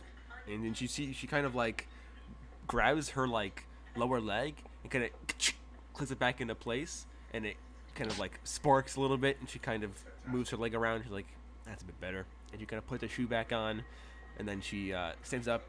She's like, "I guess you guys are the bodyguards that Mr. Xanthorpe hired to protect us, right?" That would be an apt description, yes.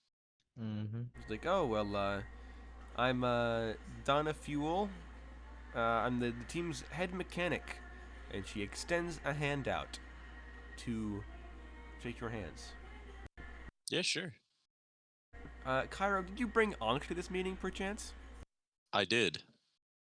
Okay, well, as soon as she sees Ankh, she's like, what is that? And she runs over and she, like, kneels down next to Ankh, and she starts looking him over, and, like, feeling like looking in like through like the metal plate armor and stuff, and looking like at his teeth and his mouth and all that, and at his eyes and his ears and everything. And she's like, "Oh You my wanna know, god, this is before she answers, great." Oh, that's not even the best part, and I'll whistle to have the machine gun pop out of the top. Okay, so yeah, so you, and this big machine gun pops out of his back, and she like, takes it, kind of falls back onto her butt for a second. She's like, "Whoa!" She looks at the machine gun and like checks how the ammo runs into his back again, and like where it's stored and everything.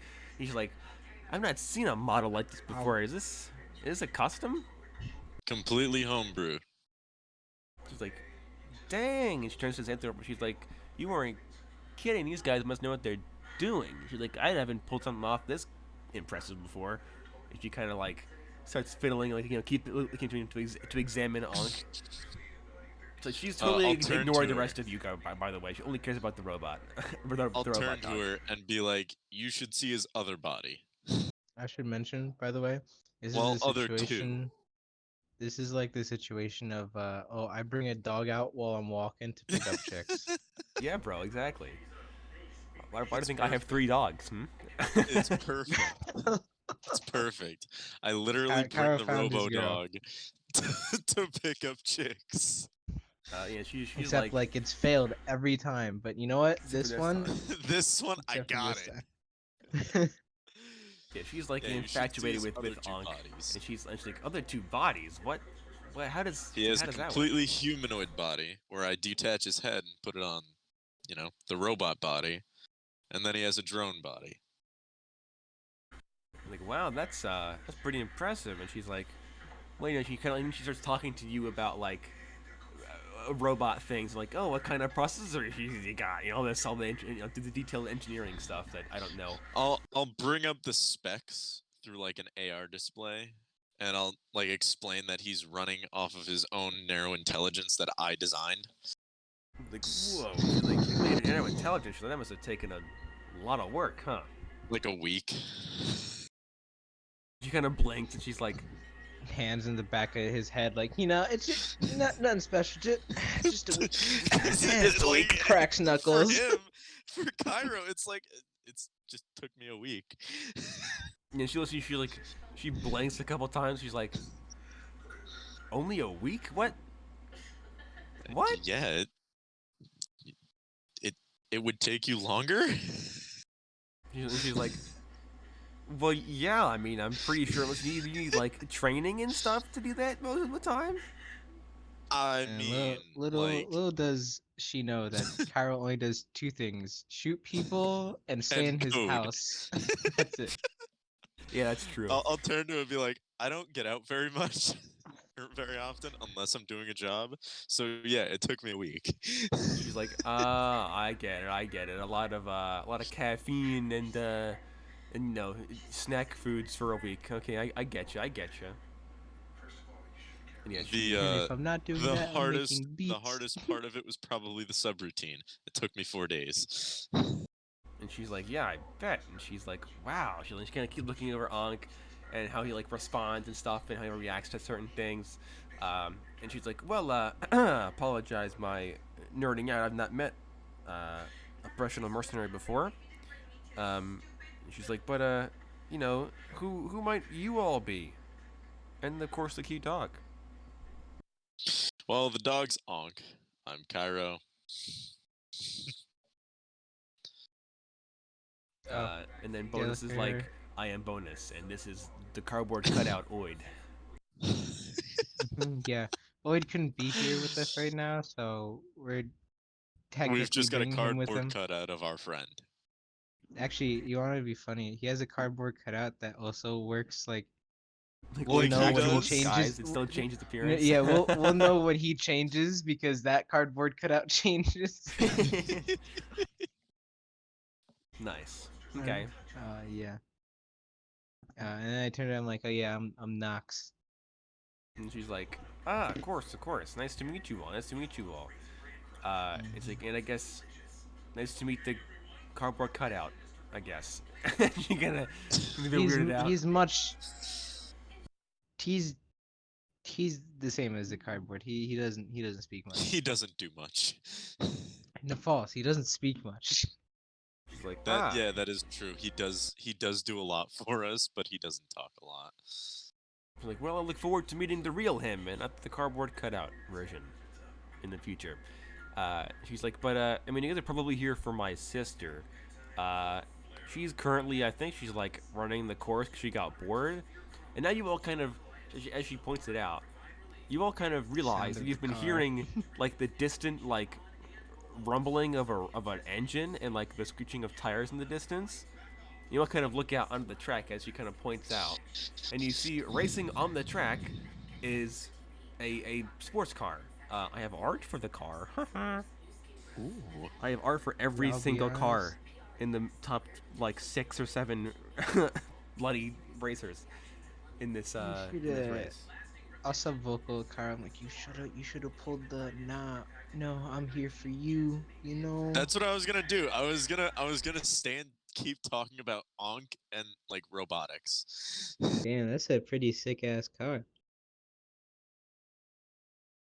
And so you can see that car drifting around the course. You can both make me perception checks. Me too. Indeed. Well, we got an 8. That's a 9. Okay. You all very obviously notice as the car kind of drifts around and turns around like these weird, like super crazy corners. Have you seen those videos, the video of the pickup truck driving down the highway and it's dual lane drifting because the axles are broken? Oh yeah. The car is doing that, but it does that, and then when it turns, the axles turn, so it's dual lane drifting, but it can do it on both sides, and it seems to be turning at very unnatural angles for a normal car to move at. Like, it'll drive, and the tires will be almost fully sideways in the car, and it'll still be driving forwards. Huh. That's pretty cool. And after a few seconds, probably like 5 seconds, the car, and then it races around the edge of the track again, coming towards the pit stop, and it screeches to a stop, and as it like stops, it spins, and sure enough, as it drifts and stops, comes to a stop, the tires go full 90 degrees perpendicular to the car, and keep rolling. So the car is dead sideways, rolling towards you guys.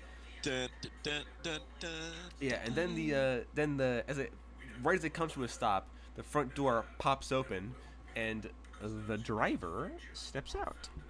play some like fire Euro beat. I have a feeling my 1% phone's gonna go. I'll be right back. if I leave. All right. We gotta find this piece of art in my massive photo gallery.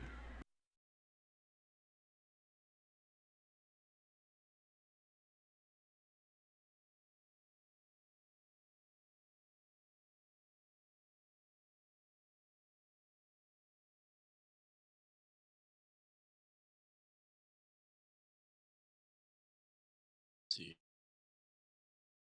here. Oh, huh. So yeah, she steps out of the car, Interesting. and she is currently wearing a big helmet on her head. And she steps out and she unlatches the helmet from the bottom. She takes it off, and her hair swings in the air in slow motion and dramatically because then the air like sparkles and stuff, and it's all sexy and nice. And then she kind of like keeps walking towards you guys. And she kind of walks up. She's like, "Ah, you guys must be the mercs that Mr. Xanthorpe hired, hmm?" That would be accurate, yes. What'd she say? Sorry, I was talking to someone. We must be the mercs that were hired. I'm like, yeah. You Uh, must be the other driver. You're like, "I am indeed. The name's Faith Fuel at your service." And she extends a hand out for you to shake. Yeah, I shake him like Knox. And I'll she shake. she grips Nox's hand, uh, surprisingly tight. Do what? She grips your hand quite tight when she shakes your hand. Not like beyond human strength, but she's stronger than she looks.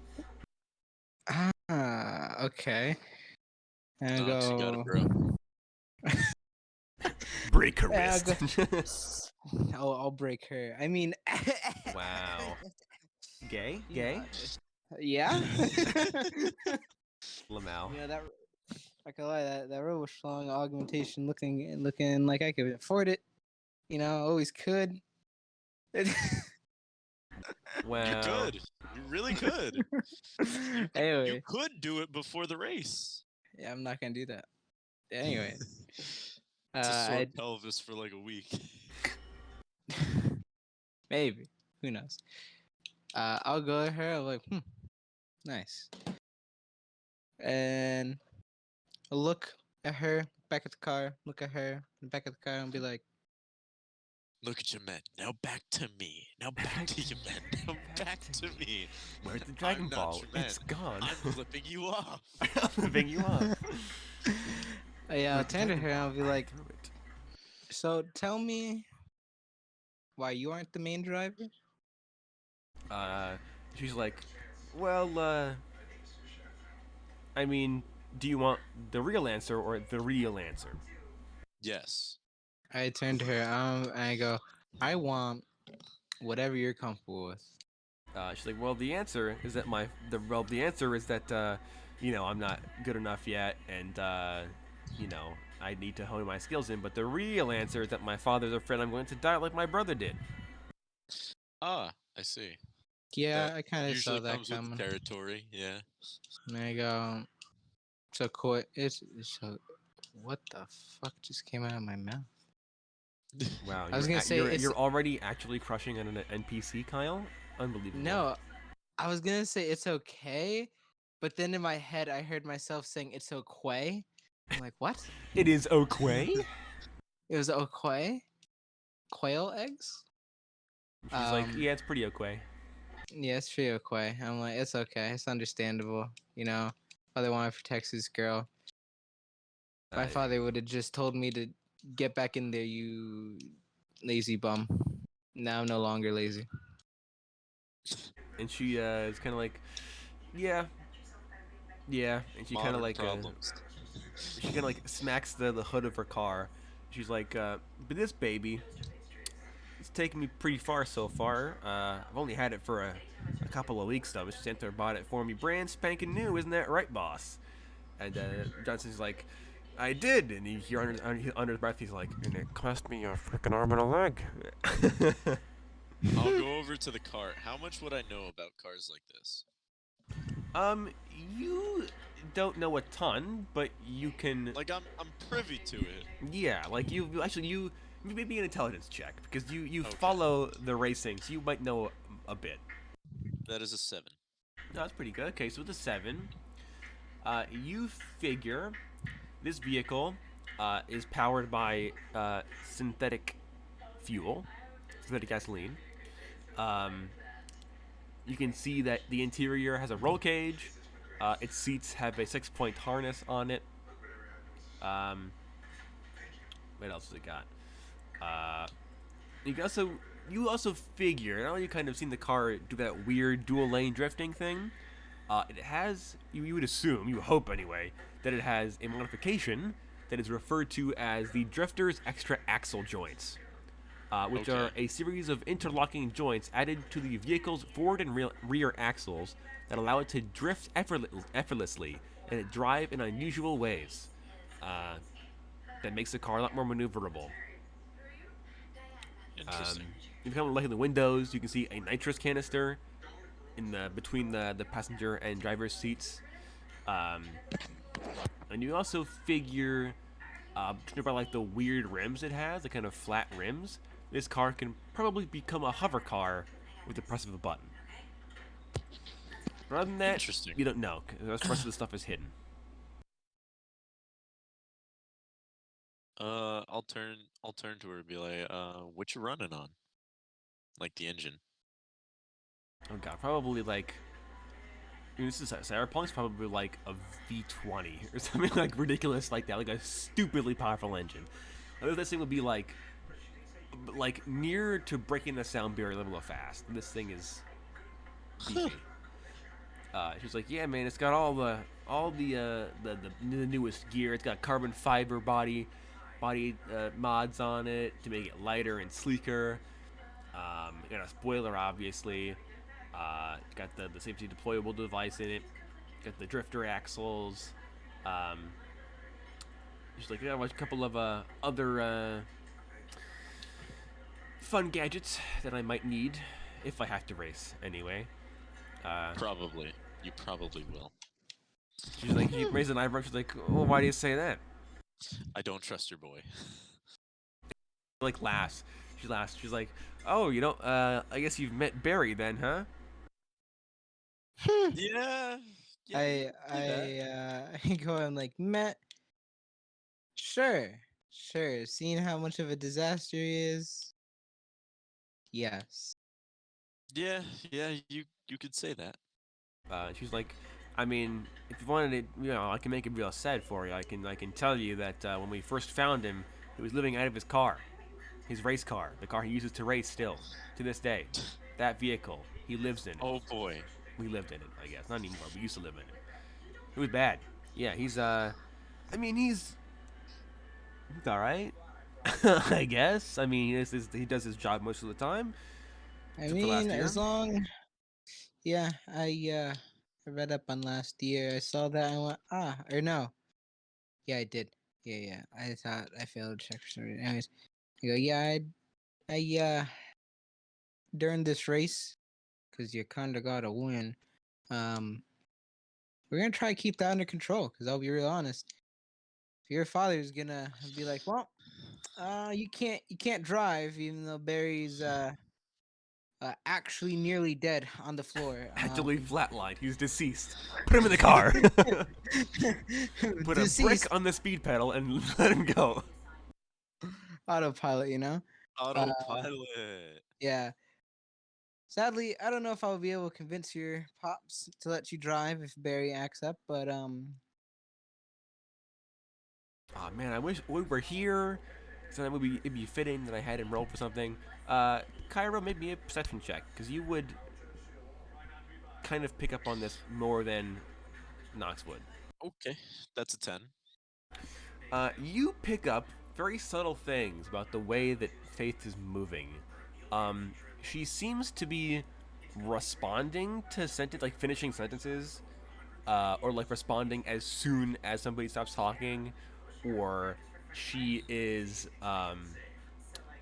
like as like in a split second somebody starts to talk, her eyes dart to that person, or like her movements are very strange. I have a feeling that she is also drugged up currently.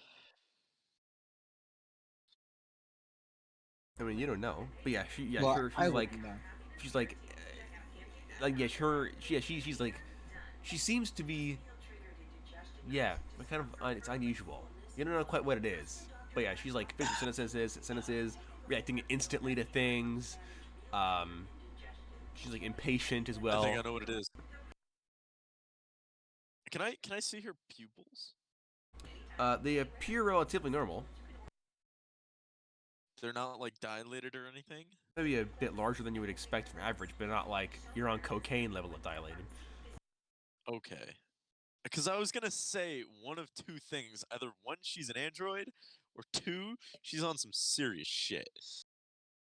But yes, she's like, well, I mean, yeah, she Barry gripped is my hand more than normal, so Barry is a real piece of work. That's why I'm here today, training to do my job, because I mean, my father might put some naive amount of trust in Mr. Bullet, as he likes to be called, that dumbass nickname. I'm gonna sub-vocal. Oh wait, I can just do it myself. I'm gonna check EM vision, because I forgot I got that upgrade.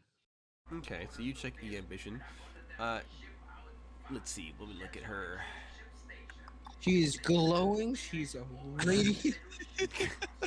No, the only modification on her body besides the like face implants for her bionic mask to go over is a brain chip of some kind.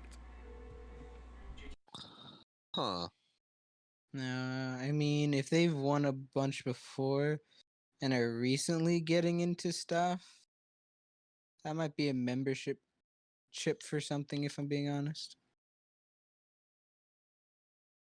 Actually, you would yeah you know it is a parallel processing suite Oh, okay. because Ah. I'm like, wait a minute, he has one. You know what it looks like. So yeah, you know what it So looks do like. I. Yeah, you have one. You know Yeah, what it is. I don't have the. You, I you don't have see one. that. Yeah, you don't have I one. bought Bonus one? does, and you don't know. Bonus does, but Cairo Yeah. does. So that's why Yeah, I'm like, oh wait, bonus Cairo I would know would what it know what it is. looks like. Yeah, so yeah, you know what it is. It's a parallel processing suite. Oh. Now that does not have the effect on your abilities that she's expressing, which is still leaves you unanswered. Yeah, so she's like, yeah,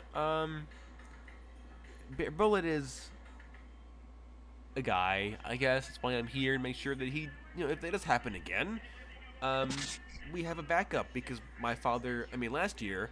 I mean, knocks you joke. Last year, Barry was almost deceased, and he still put him in that car. He made it a quarter of the way around the track on the first lap, and then promptly passed out. So, I wonder you if I do. should just outright ask about it. Like, is she alright? Or, like, adrenaline? Ask it, bro. You want to date the robo chick? It's okay, bro. I mean, you are right. You are correct. But I'll ask her, like, hey, just adrenaline getting to you? She's like, huh? Yeah. As Seems soon as kinda you jumpy. as soon as you start to like say the word adrenaline, she cuts you off. She's like, what? Seem kind of, to the point today, I guess. She's like, that. And then her sister, the robo leg one, the mechanic, Donna. The one that Kyra wants to fuck. Yeah, see, Donna walks up and she's like, oh, you guys don't know about that sort of stuff? Hmm. She's like, yeah, you see the. I mean, I'm surprised Bullet didn't like rub it in your face because he's hooked on this stuff. But the cars, because they go so fast, you need reaction times that are beyond what a human can do. So the cars are rigged with injectors that give you a combat stimulant that's called steer, and it makes your Oh. reaction times like stupidly good, and it slows your perception of time, quite dramatically. Interesting. Interesting. She's like, yeah, Barry is hooked on it. He was addicted to it. Sounds about right. And then Ah. Faith is like, yeah, Bullet is hooked on every drug I think I've told him about. Like Wait, I've so does mentioned. that straight up mean that e- we're technically talking slower to her?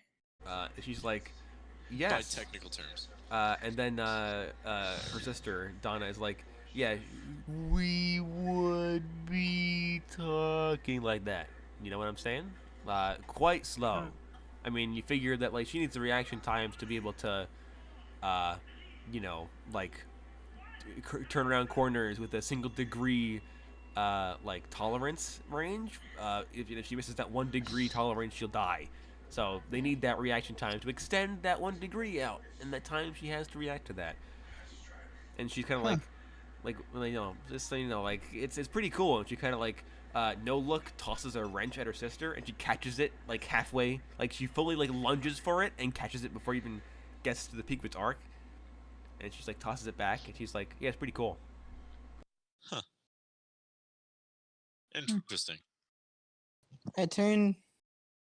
No, I go and I think to myself and I say out loud, I would need a lot of doses for that to even work on me. And I don't everybody think that kind of would gives work you on like you. a raised eyebrow. And they're like, huh? I go, I know I just got a high tolerance for drugs, you know? And they're like, oh, what do you like, Barry? No. They I'm seem not- No, I confused. think yours is more genetic. It's more in the genes, if you know what I mean. They don't. Cough, cough, high blood. Cough, cough. Cough, cough, not a high blood. Yeah, she's a standard Kodian, but still better than a human. Mm-hmm. But yeah, so the two sisters are like, well, yeah, nice to meet you guys. Oh, did you guys see you see Barry's car yet? No. Are you telling me he's not driving this car? Like, oh no, this is my car. And the driver chick pats it, like kind of like pets the hood. She's like, all mine, baby. And she kisses the hood off it. Would you name her? Oh, nothing yet. I only got her a couple weeks ago. I haven't decided yet. I'm gonna give her some time. You know, let the name develop naturally. You know. Karen. Yeah, I understand. I understand. I get it. I get it. Though I gotta ask. You know, cause it's pretty interesting. But how is drugged up sex on that? And you see her like look at you with like her mouth kind of open, just being like, "What?" And she's like, "Man, I might be able to think like a dozen times faster than you do right now. I still am speechless. I'm gonna be honest." I weren't expecting that, were you? She's like, "I mean, I would imagine it would be weird, to be honest." Well, if your perception of it is slower than. No. I mean like two people drugged up, not one. Probably what I'm incredibly fast. But you perceive it as very slow. It just happened very fast. God. Before you know it, 9 months later, there's a kid. Man, No. and then the Faith is like, hey, maybe the kid would be born with like a permanent steer effect and would have like godly reflexes forever. Who knows? The perfect driver, one might say. Wink, wink, nudge, nudge. She finger guns and winks at you again. She's like, yeah. Hell yeah. She's like, but yeah, I can show you guys Barry's car if you want to see it. Sure. Sure. She's like, all right, follow me, and she brings you all back into the garage, and Here in my garage. Here in my garage, my Lamborghini. And she turns to her sister. She's like, "Hey, Donna, do the thing. It's cool." And Donna's like, "It's not that cool, but whatever." And she walks over to the wall. She hits a button, and the floor of the garage sinks into the ground, and you see it kind of like slide to the side, and then a new floor rises up with a very different vehicle occupying it instead of the empty space that was there previously. Okay. Is it as How cool as bad? her car? How bad are we? Like, what are we looking at here? Bro. The How ground bad is is pretty dirty. I'm gonna be honest. It's pretty gross. But that is Barry the Bullet's car. So what, he driving like a... That kind of reminds me of, oh my god, what's the movie? God. I mean, Oh, it doesn't look no. that bad. It's a straight up muscle car, but it's kind of... It's not gonna be as good as any of the other cars that are out there. I mean, it's souped up, so... What do you mean? I don't think that's gonna be as good. Well, if I'm pretty sure if Barry even managed to make it past the first, preliminaries, and it was only him being drugged up that screwed him over, then... Well, let's be real here. Uh-huh. Chances are we're probably gonna have to swap out drivers. Maybe. Like, let's be real here. I mean, don't get me wrong. I'd rather have, the hot smoking babe, be driving. Yes, I'm saying this out loud. I'm just gonna say, you doesn't kind of like come see up Faith 10. kind of like side eye you and be like, just to herself, kind of just like, she hears you obviously. She doesn't say anything. Oh yeah, I make it. Even her sister can hear me.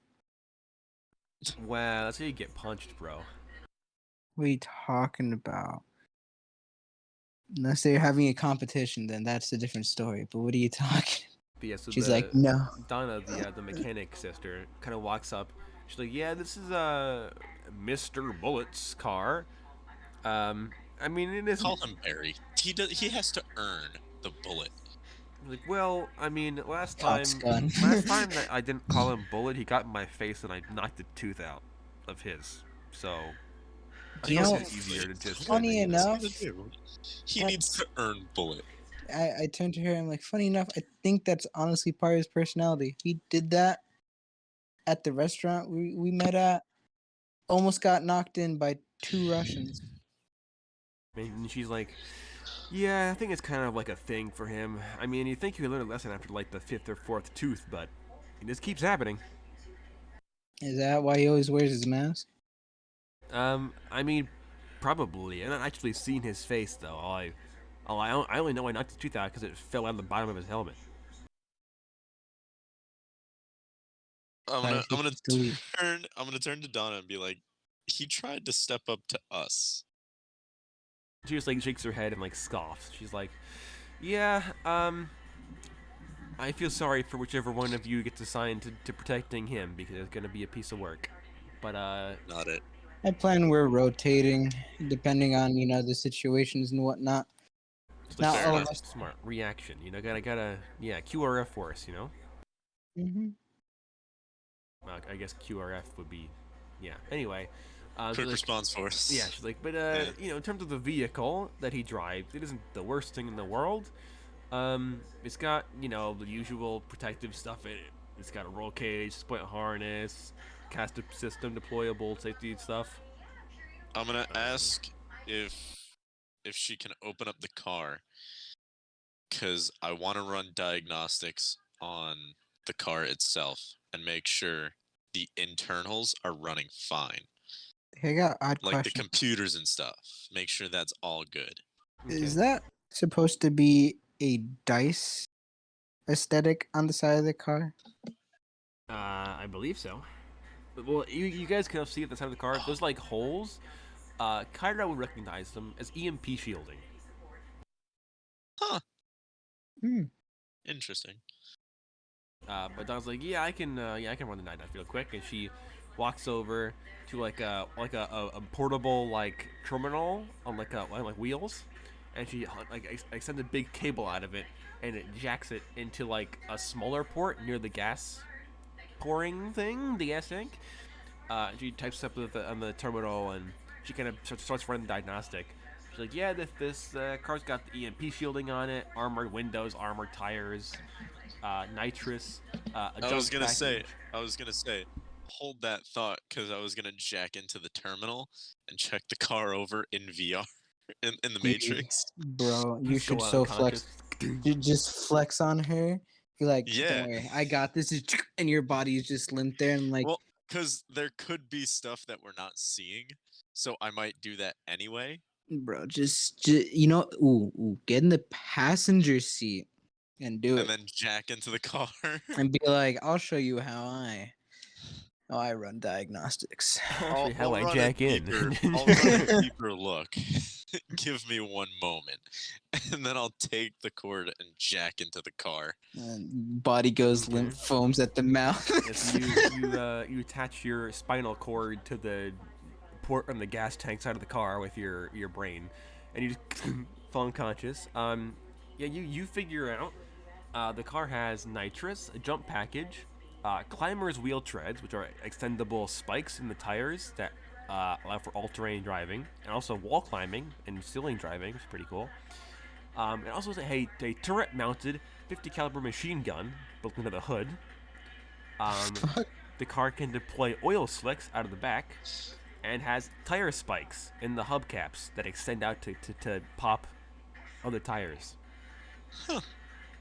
On top of the harnesses and the roll cage and the hover stuff and all that stuff. And the EMP shielding. Everything's working nominally. The only weird thing you find is like the downloaded like playlist for the vehicle. This is like a 10-hour like compilation of just like porn sounds. You find it very strange. But is it like Is it the good remixes, or is this man straight up just downloaded Just audio? straight up from it? audio files. So it's like 50 gigs of audio files. So he I'm straight up gonna- what? What I'm That- gonna do while I'm yeah, in because he this, lived in his fucking car. what I'm There's gonna no do while I'm videos in on there, here, just the audio. what I'm gonna do, what I'm gonna do while I'm in here is I'm gonna add some Euro beat to the playlist. You just like after Hit shuffle.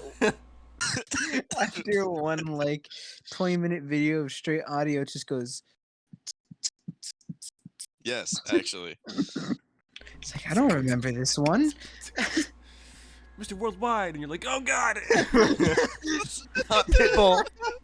Skip, skip, skip. Crashes. He just dies because This you isn't the one I removed wanted. this. Songs. Yeah, that's what you find out. Nothing out of the Alright, ordinary. yeah, I'll add some Euro beats, some classical.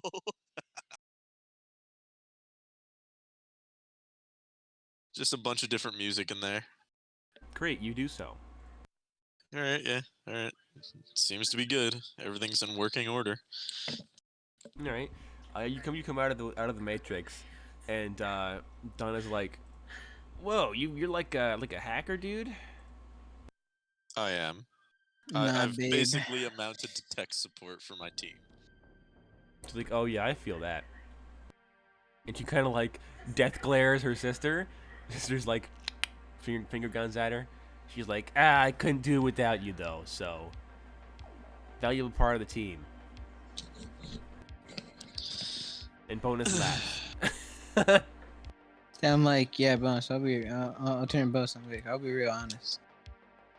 I'm gonna death glare Knox. What? I go, what? What I do? You you lot. If it wasn't for you, Uh-huh. I'd probably have a quiet life. I don't know what you're talking about. Okay. Well, if I didn't have to keep repairing 1, my own arms, and 2, Bonus's arms, and 3, Oid's body, then my life would probably be a lot easier. And how is that my fault? Because you have a bionic arm too.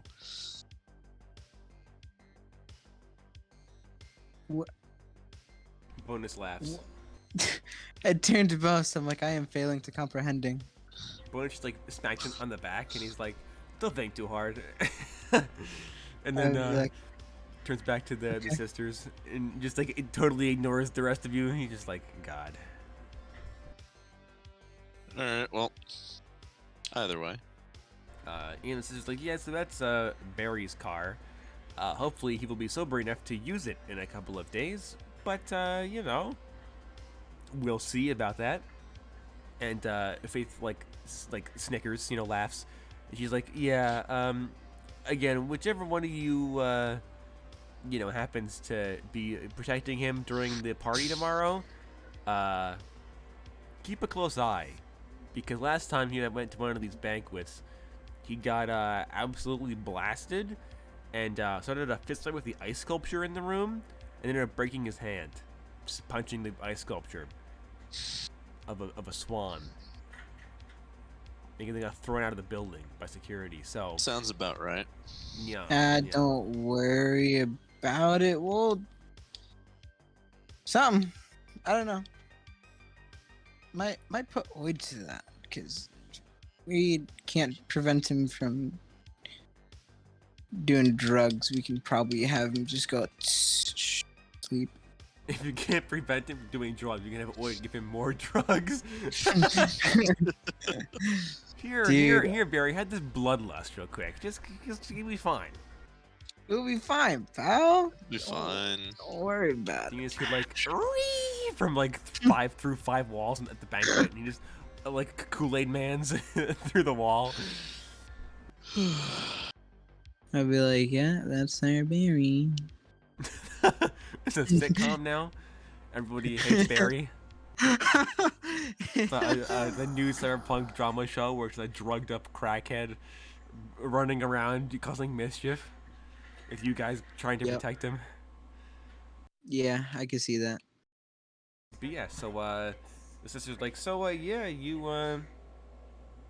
know, do you guys know who's gonna like be assigned to protecting which person yet, or is that gonna be handled tomorrow?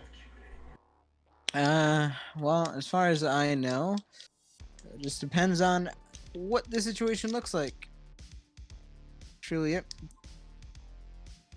Bonus Like I said, immediately we'll be switching around. locks arms with Papa Fuel, and he's like, "This one's mine. I call dibs." All right, looks like I can't switch him around, so it looks like only the three of us will be rotating between each one of you. If it calls for that, I guess. Who wants to go first then? Huh? Well, I Probably think- bonus. Well, yeah, bonus is gonna protect Frank. Okay. And I was thinking only because of like, I mean, yeah, sure. For Barry, it's really between either myself or Oid. Like Oid can just quickly. You would probably be the smartest one to have protect him, because if I can stay in the pits, then I can also give assistance on repairs. What? I'm talking about the banquet. Oh well, tomorrow, yeah. Then multiple people can be on Barry. Yeah, that's why I was saying like the whole rotation thing because it's fine. I don't. When's the race? At least the first one. The day after the banquet, so 2 days. Okay, so in 2 days we'll figure out like personalities of people and whatnot and see who can go where really. Okay. I think it's pretty Um, obvious who I made to go with whom, but okay. I mean, yeah, obviously who, but Of course. I don't. Talking about, you know what? What if Oid's like, you know what? I really like cars. Well, he's like, I feel, me and, I am metal man. Cars are metal. I feel connection there. My brethren. Yeah. Yeah. Uh-huh. So it's Alrighty okay. then. Yeah, It's so okay. the Alright. sisters are like, all right, well, I guess we'll see you guys tomorrow evening at the banquet then. Alright. Alright. See. I'll whistle to Ong. Yeah, Donna's like, are you gonna bring the dog? Am I gonna bring the dog? Silly question. Did he I yes or turned to no? her. Yeah, I turned to her. I'm like, that's a no, by the way. Dogs aren't allowed at the banquet. She's like, ah. He'll be there. Yeah. And she, she When- like when- she claps. Tiny clap. bro, it's gonna be so funny when after Cairo wakes up from the bed, is smoking a glow stick. Is like, man, that was the best thing I've ever had with her. And then you just see her already waking up. Nah, not making you breakfast, just petting your dog. She's like, I really only came here for the dog. It's like, Sounds about right. You is see- this she's- meaningless? see her I'm like- surprised because Cairo has 2 robotic arms. Well, yeah, Yeah, but why but she would made you her care own about bionic arms? legs, so that's not impressive to her. She made her own Sounds leg. about right. And if she's you like, made "Ooh." a whole dog, Yeah, she's like, the dog is "Oh pretty my cool because God." she can tell that's custom, but your arms are purchased. So is my helmet's custom too. Yeah, I was you've not gonna shown your suggest helmet that, bro. Yeah, that's what I was gonna suggest. Like later at the banquet, wow her with actually caring about you this time and being like, "Ka-ch! Look what I made." Well, It's obviously. gonna be one big show and tell. It really is. Oh, I made this. I made this. My dad could beat up your dad. No. I could beat up your dad. Yeah. You could try to beat up Papa Fuel, bro. You could try. I don't think Nox probably could, but it'd be a tougher fight. He's a big boy. He's he a tough busts man, out bro. he busts out the old high school wrestling moves. What are you Yeah, talking bro. about? I would not play unfair with Papa Fuel, bro. Nah, fist to fist. Papa There's no Fuel. wa- I guess you guys never No way. like questioned him about why he has no bionics, but he's not unaugmented. Just has no cybernetics. See, no, you would go Mhm. fist to fist. He would go fist to face. He would go, judo throw you through the nearest table, WWE style. He's got the chair. He's got the Greco-Roman metal wrestling. chair. Breaks it over my back. It's like, what? Why'd it break? It's like, I'll be honest. Cut the credits. And in that moment, you realize. Papa knew he fucked up. Oh, that's Yeah. funny. I think we can end this session off here with you guys leaving to prepare for the banquet. Yep, I pick up Alright. a cardboard cutout of Oid and make sure he's all prepared with a Yeah, cardboard cutout. I just think that that Donna walks up and fist bumps the cardboard cutout before you pick him up. Falls over. It just falls. It falls and hits into Barry's car. Oh And the god. alarm goes off. Beep beep beep, and she's like, "Oh damn it! Now hold on." And she mashes the keyboard on the terminal, and she's like, "Shut up! Shut up! Shut up! You're embarrassing me." In front of the girl that also knows about cars, because I was like, wait a second. Not in front Of of course. Bonus, my ultimate love. Oh, please. Bro, plot twist. I actually give Bonus a giant harem. That's all this mission is. Dude, that's pretty funny. That'd be a massive psyop. I would love that actually. That'd be hilarious. Bro, I'd laugh. Saying that Nox doesn't look for anything to hold down, she's just like, I mean, after the races are done, sure. Oh, it's funny. But yeah, I think we can end off here for the. Alright. Well, you heard the man. If you liked what you saw, please let us know. And we will see you next time on Quest for the Core.